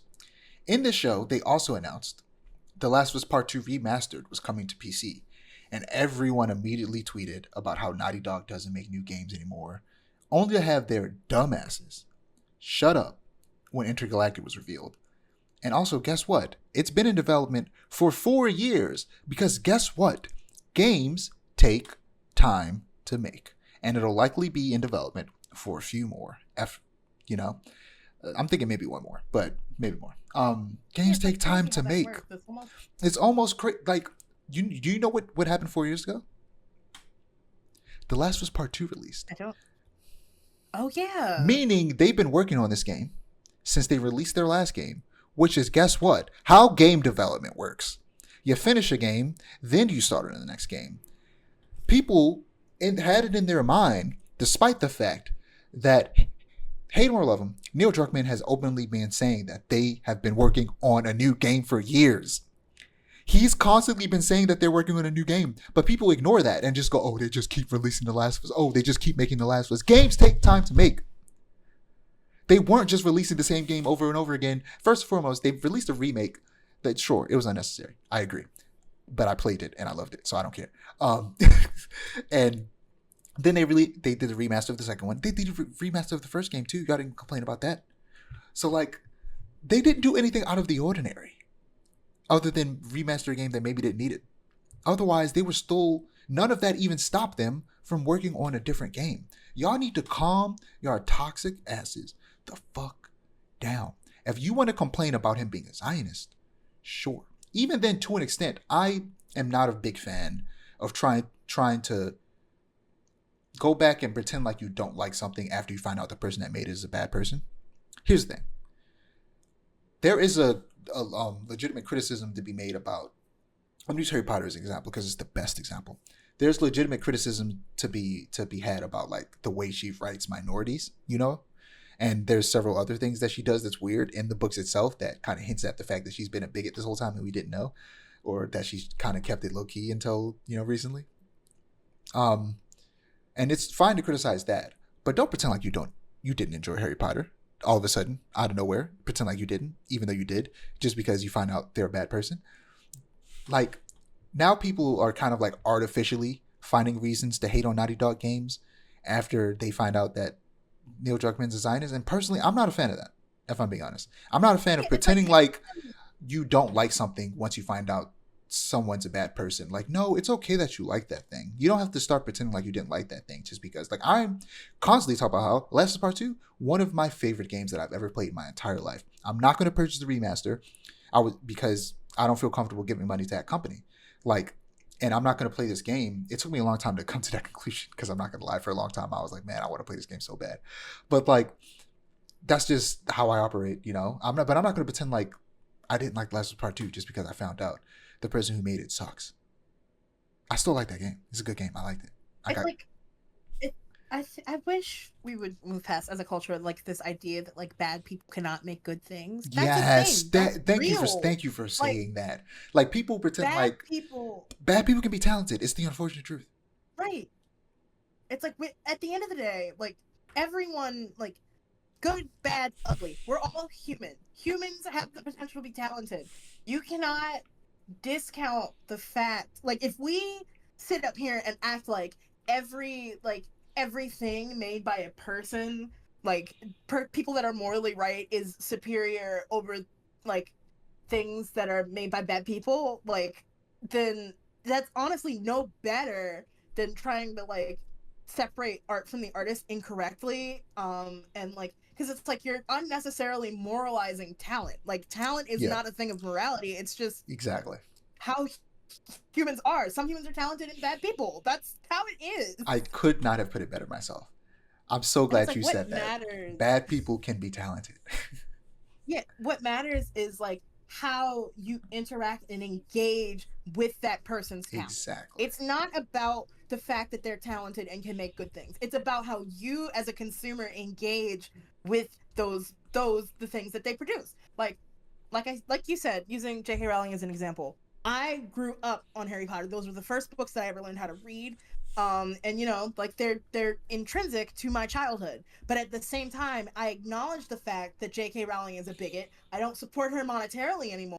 And like, I don't go and try to erase the history that I've had with Harry Potter. Exactly. And like, I don't know. It's frustrating. Yeah, but before we dive deeper into Neil Druckmann specifically, I do want to just talk about what we saw in the trailer. So like I said, big Cowboy Bebop vibes. Like, one of the first thing we see is literally an anime playing on a TV that looks like Cowboy Bebop almost. So from the PlayStation blog, Intergalactic stars our newest protagonist, Jordan A. Munn, a dangerous bounty hunter who ends up stranded on Semperia, a distant planet whose communication with the outside universe went dark hundreds of years ago. In fact, anyone who's flown to it hoping to unravel its mysterious past was never heard from again. Jordan will have to use all her skills and wits if she hopes to be the first person in over 600 years to leave its orbit. Jordan is played by the talented Tati Gabrielle, who leads a stellar cast. According to the PlayStation blog, we only know of their three castmates: Kumail Nanjiani, Tony Dalton, and Troy Baker. It's so funny because I don't know if you noticed it in the trailer immediately, where like there was a picture, and you just see Kumail Nanjiani's face immediately, and you just see it, and it was always kind of weird to just see this very recognizable face in this video game. It definitely was very strange. Blessing Adeoye Jr. on the Kind of Funny Games cast likens the vibe of this game to The Incredible True Story, which is a concept album by Logic, which is easily Logic's best album and just one of my favorite albums, period. It features skits in between the songs with the voice of Spike Spiegel himself, Steve Bloom, playing one of the characters on a spacefaring adventure. And apparently Logic is friends with Naughty Dog, so maybe a song from The Incredible True Story could show up in this game, or even Logic himself. That would be interesting. I wouldn't be surprised if Steve Bloom voices a character in this game. You know, he does a lot of voice acting work for video games specifically, so why not get the man who voiced the main character of the anime that very clearly inspired this, you know, in the game. As a little wink, little nod. So there's been a little bit of controversy surrounding all of the product placements. Honestly, it doesn't bother me. I don't know how you feel about it. To me, it adds to the retro futuristic vibe that they're going for. And also, the game takes place in a version of the 80s where space travel was invented long ago. So it actually takes place in the 80s, from what I understand. But like, technology has evolved significantly before then. It definitely had the potential to be, and it has the potential to. No, but I think it was fun. I thought it was like it's like, oh, that's also funny. I like when stuff does like stuff those like adverts probably paid for this game. Absolutely. So like, I cannot knock them for doing it, especially since I feel like, unlike with unfortunately, this is something that PlayStation has done recently, specifically with Adidas. In Spider-Man 2, in the story mode, Miles makes a new costume. It is basically an Adidas costume, but it's bad. I personally think it's an okay costume in general. I actually like it, but as a like, this is supposed to be a new Miles costume that he just made himself, it's bad. And it was very, very clearly product placement, and it was unfortunate. And hopefully we don't have moments like that in this game. Hopefully it's a lot more natural in this game. There was one more thing. Oh, more sexism. People are saying that Tati Gabrielle's character looks like a man. I'm sorry, but Tati Gabrielle is one of the most beautiful women on the face of the planet Earth. Y'all need to shut up. Y'all need to shut up. And it's I know for a fact it's because her head is shaved, but if anything, that makes her more attractive to me. That woman is gorgeous. Have you seen photos of her? Y'all need to shut up. There's no way you're trying to call this objectively attractive woman ugly in any way, shape, or form, or saying she looks like a man. Get out. Get out. Just because she shaved her head, get out. But moving on to the fact that a supposed Zionist made this game. Again, it's all hearsay, not confirmed. But as far as I'm concerned, he is. Because he's done things actively to support Israel, but has not come out and made any statement saying he isn't in support of them. So I can only assume that he is a Zionist until, proven otherwise. Like I said earlier, it took me a long time to steel my resolve and not playing this game because it looks so cool. But I am resolute. I want, in a perfect world, Neil Druckmann wouldn't come out in support of Palestine and a ceasefire. Instead of being the Zionist it seems he is, so I can play this game, but the chances of that are low. I saw somewhere that Druckmann donated to the emergency response teams of both Israel and Palestine. So at the very best, he's a centrist, which in my opinion is not much better. That's just a way for you to, pretend it's like pretend like you're minding your business when really you're just letting the bad thing happen because you kind of agree with it. And that's what it feels like. Inaction is almost just as bad, if not worse, than action. Action in favor of the other party. So what fully got me to be like, okay, you can be like, you're not gonna play this game. What got me there was there was a supposed leak that I'm almost certain was fake of the story that I might have bookmarked it. I'll send it to you. It's insane, honestly.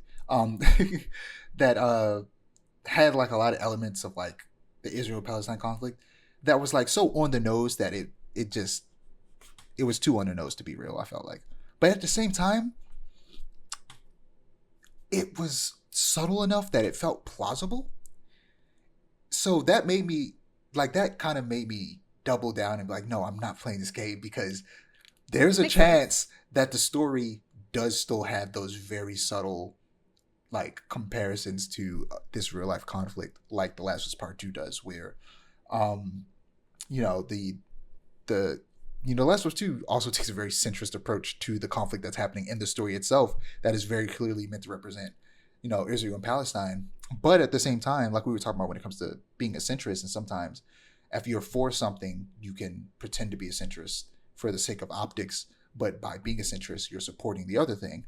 With this, they still make the Palestinian stand-ins look like savages in the game itself. Like they're meant to be this super religious order who's killing people, and it's just real messed up. And like I said, I like Last of Us Part 2, but I will not ignore the faults in its story that I've learned after the fact. Like we just said, Right. I'm not gonna pretend like that's not a thing, and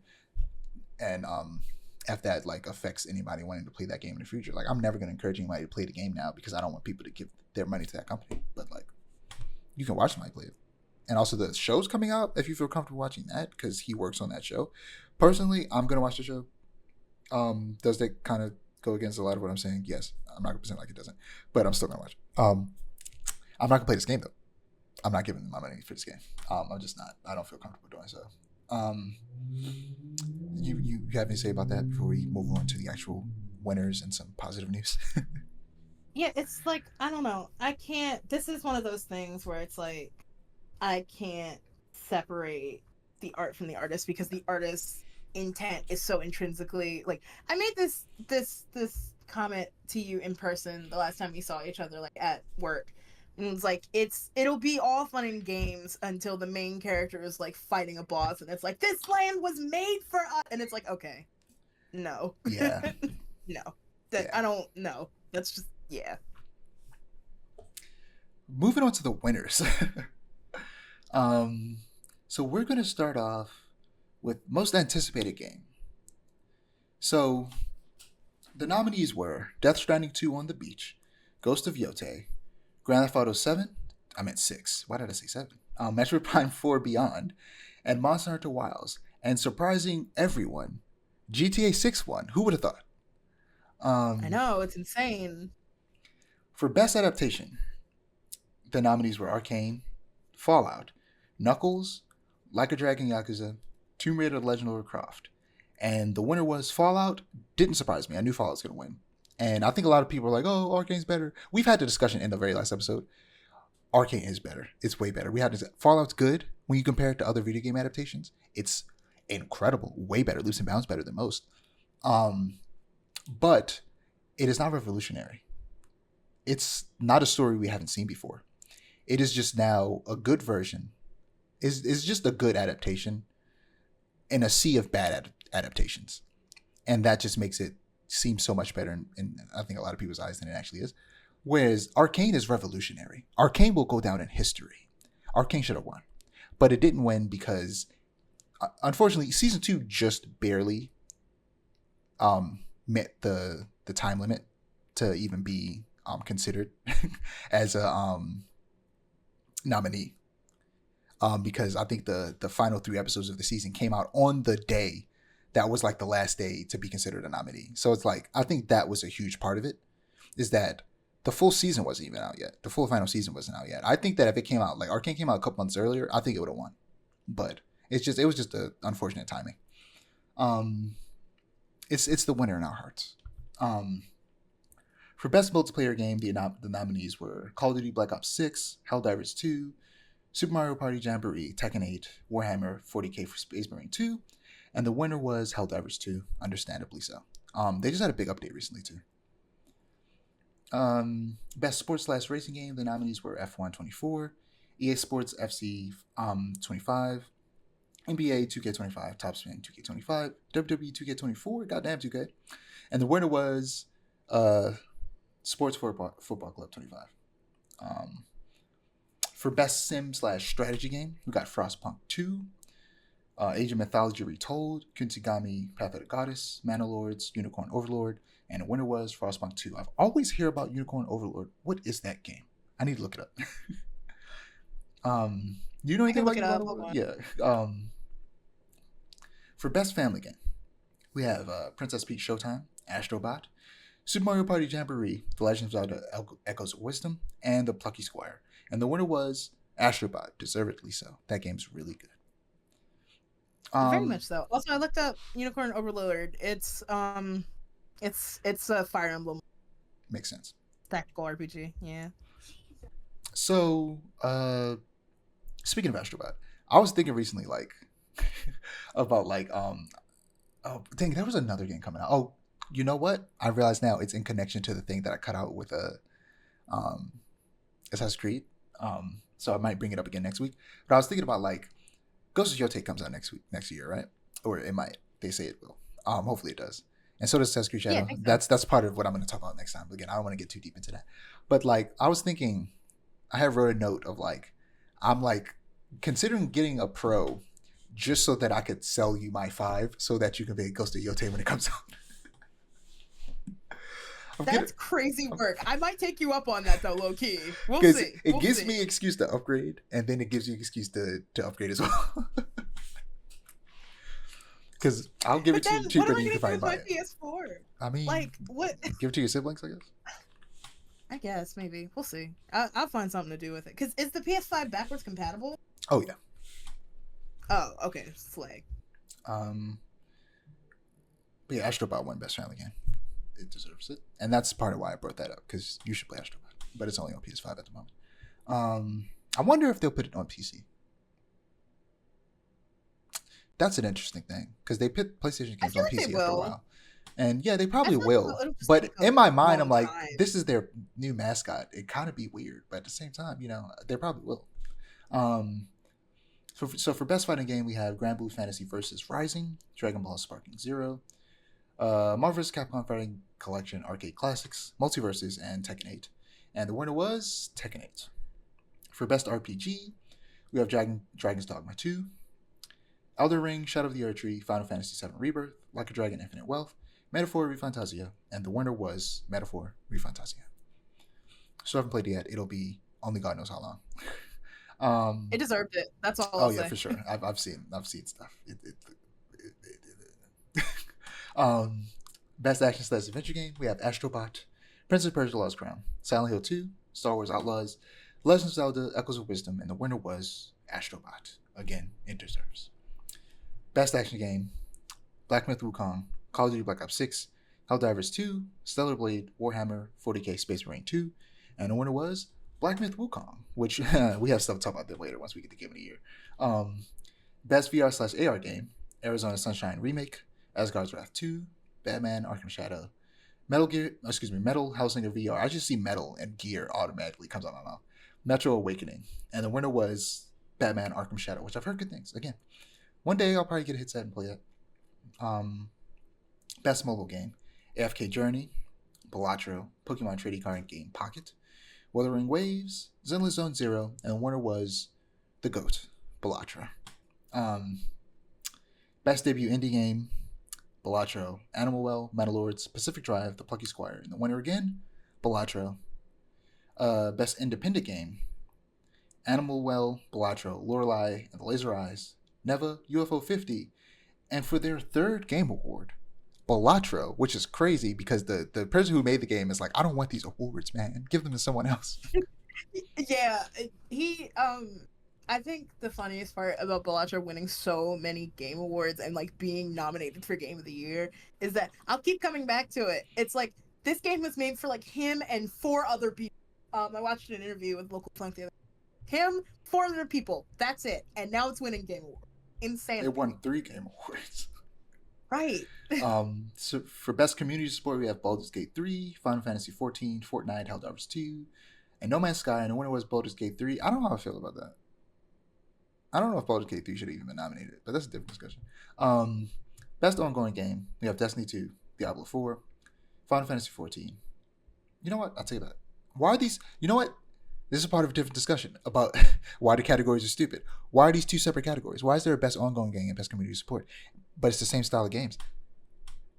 Separate conversation. We don't have time. we're 2 hours 60 minutes in. We got to stop. But best ongoing game: Destiny 2, Diablo 4, Final Fantasy 14, Fortnite, Helldivers 2, Helldivers 2 1, and Second Game War. Games for Impact: we have Closer the Distance, Indica, Neva, Life is Strange Double Exposure, shouldn't be here, Sin Saga, Hellblade 2, Tales of Kinzarazal. I voted for Kinzarazal, but Neva won, understandably so. So innovation and accessibility, we have Black Ops 6, Diablo 4, Dragon Age the Veilguard, Prince of Persia: The Last Crown, and Star Wars Outlaws. I voted for Lost Crown. Lost Crown won. Ubisoft is really good about accessibility. Best performance, we have Hanatel in Life is Strange Double Exposure, Brianna White, Final Fantasy VII Rebirth, who I voted for, Humberly Gonzalez, Star Wars Outlaws, Luke Roberts, Silent Hill 2, and Melina Jurgens for Senua Saga Hellblade 2. And the winner was Melina Jurgens. Makes sense.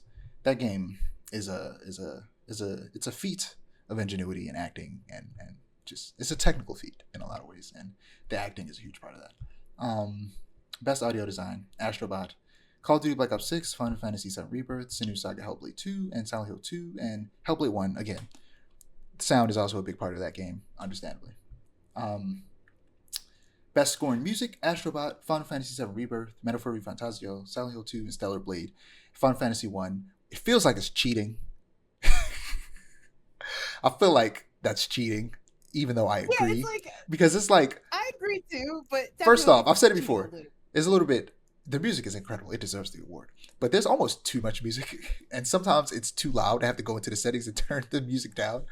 But also, like, it's like so much iconic music from like decades. So it's like it's cheating a little bit.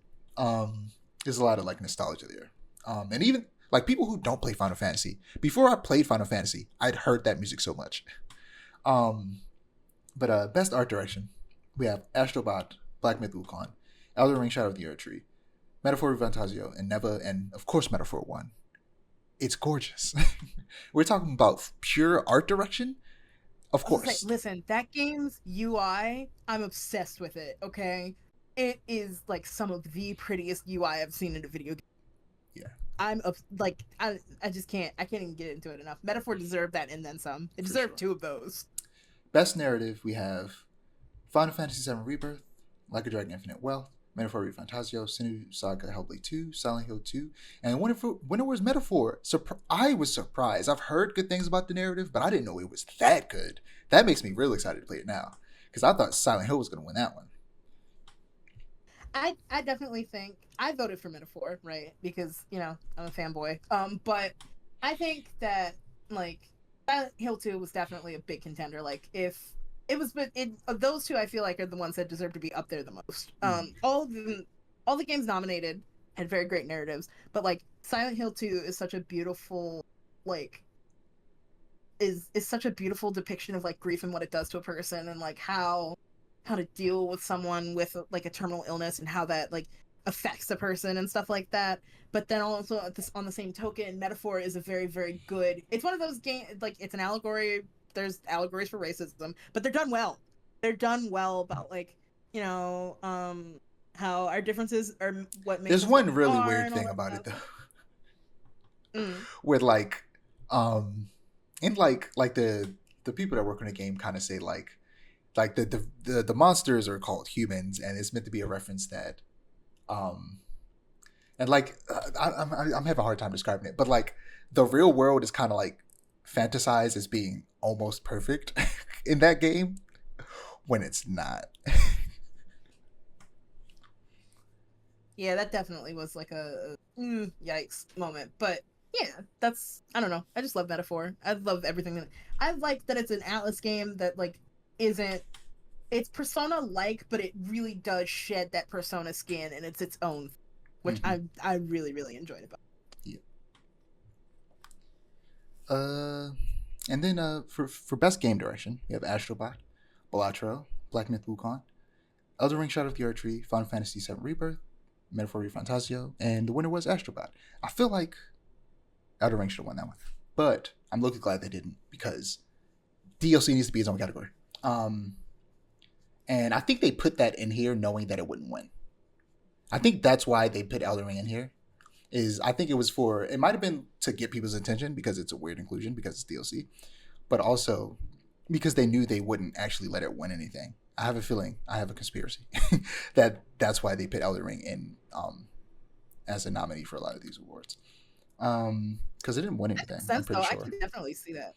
Like Yeah. I'm pretty sure it didn't. I think it literally did not win anything. So I think it Yeah, literally it was did. just there to like fill space and like kind of get people's attention to actually watch the awards. Industry playing Elden Ring is crazy. That is crazy. That's fine. For Game of the Year, we have the nominees are Astrobot, Balatro, Black Myth Wukong, Elden Ring Shadow of the Earth Tree, Final Fantasy VII Rebirth, and Metaphor Fantasio, and the winner was Astrobot. Surprisingly, I honestly thought Elden Ring was going to win, but Astrobot got it. And I'm happy. Astrobot was great. I loved it. You know, everybody should play Astrobot. They should Yeah, get. it's like as a. Oh, go ahead. No, I was just gonna say they should get Team Asobi to make some other like PlayStation platformers, like bring back Sly Cooper, have them make a Sly Cooper. That'd be great. Ooh, another Sly Cooper would. But I was gonna say, as a person on the Balatro side, I think that Astrobot deserved it. Definitely. Like of course, I voted for Balatro because I love Balatro. But I truly do believe that Astrobot deserved it. Like more than Balatro even. And like I like the fact that it like watching gameplay of it, it's like this made me want to buy a PS5. And I think that alone, beyond like the art direction and the music and the gameplay and the like revival of the PlayStation mascot kind of like idea, um I think that like it's revolutionary because it made me want to buy the console that it's exclusive for. Yeah. No other video game has made me want to do that in a very, very long time. So I think it deserved it, and then some. And I think I think the reason they don't do mascot, like just platforms in general anymore, is because parents are no longer going like, oh, this game that my kids will like are going to be on this console, and I'm going to pay $500 for a PlayStation 5. Like, no, they're not going to do that. They're going to pay like $300 for a Switch and get them Mario. That's why PlayStation needs to release a portable console that's cheaper, and then make a new Sly Cooper and a new Jack and Daxter and more Astrobot and new Sackboy, and bring back all of these old platforming games and these kids games and make new ones, because then you're going to bring in that market of parents buying a console for their kid so that they can play these children's games. Yeah, it's like at the end of the day, the video game market was for children originally. It started out for children, and they like the fact that the industry has moved away into marketing games for kids is, like I feel like if we shift back to that idea, not that idea that video games are just for kids, but if we include them in the conversation, if that makes sense, it's like acknowledging them as a demographic will get us back to where games were 10, 15 years ago, you know? Yeah. But yeah, that's all I got, Game Awards. Long episode, Very long. Last episode of the year, long as hell. That's unfortunate for you all watching this and me editing this. It's going to take so long. But, that's all I got. You can find my ad. Sorry, go ahead. Oh, I was just saying one last thing. Play Balatro. I'm gonna plug it every time. This is directed towards you too, Dijon. It's $10 on the App Store. I promise you will enjoy it. It's so simple, and it won 3 awards. It also won a whole bunch of other awards outside of the game, which I think neither here nor there. Yeah, it was Final Fantasy Rebirth got Game of the Year at some other outlets too. But yeah, I'm Dijon. You can find it above me. Aiara's at above them. Don't forget to like, comment, and subscribe to our channel. If you want to see more Storytelling content, and to click notification bell so that you're notified when we post. Peace. Happy holidays. This wasn't much of a holiday episode because I don't really watch like Christmas movies. I might watch like Nights and that's it. You know what? I might start watching like some old Christmas rom-coms that I haven't seen because I don't watch a lot of rom-coms, but I like them. I just haven't seen a lot of them. So Christmas Maybe I'll rom-com start never hurt just anybody. Yeah, watching some old Christmas rom coms. That'd be fun. makes sense. But yeah, peace. See ya.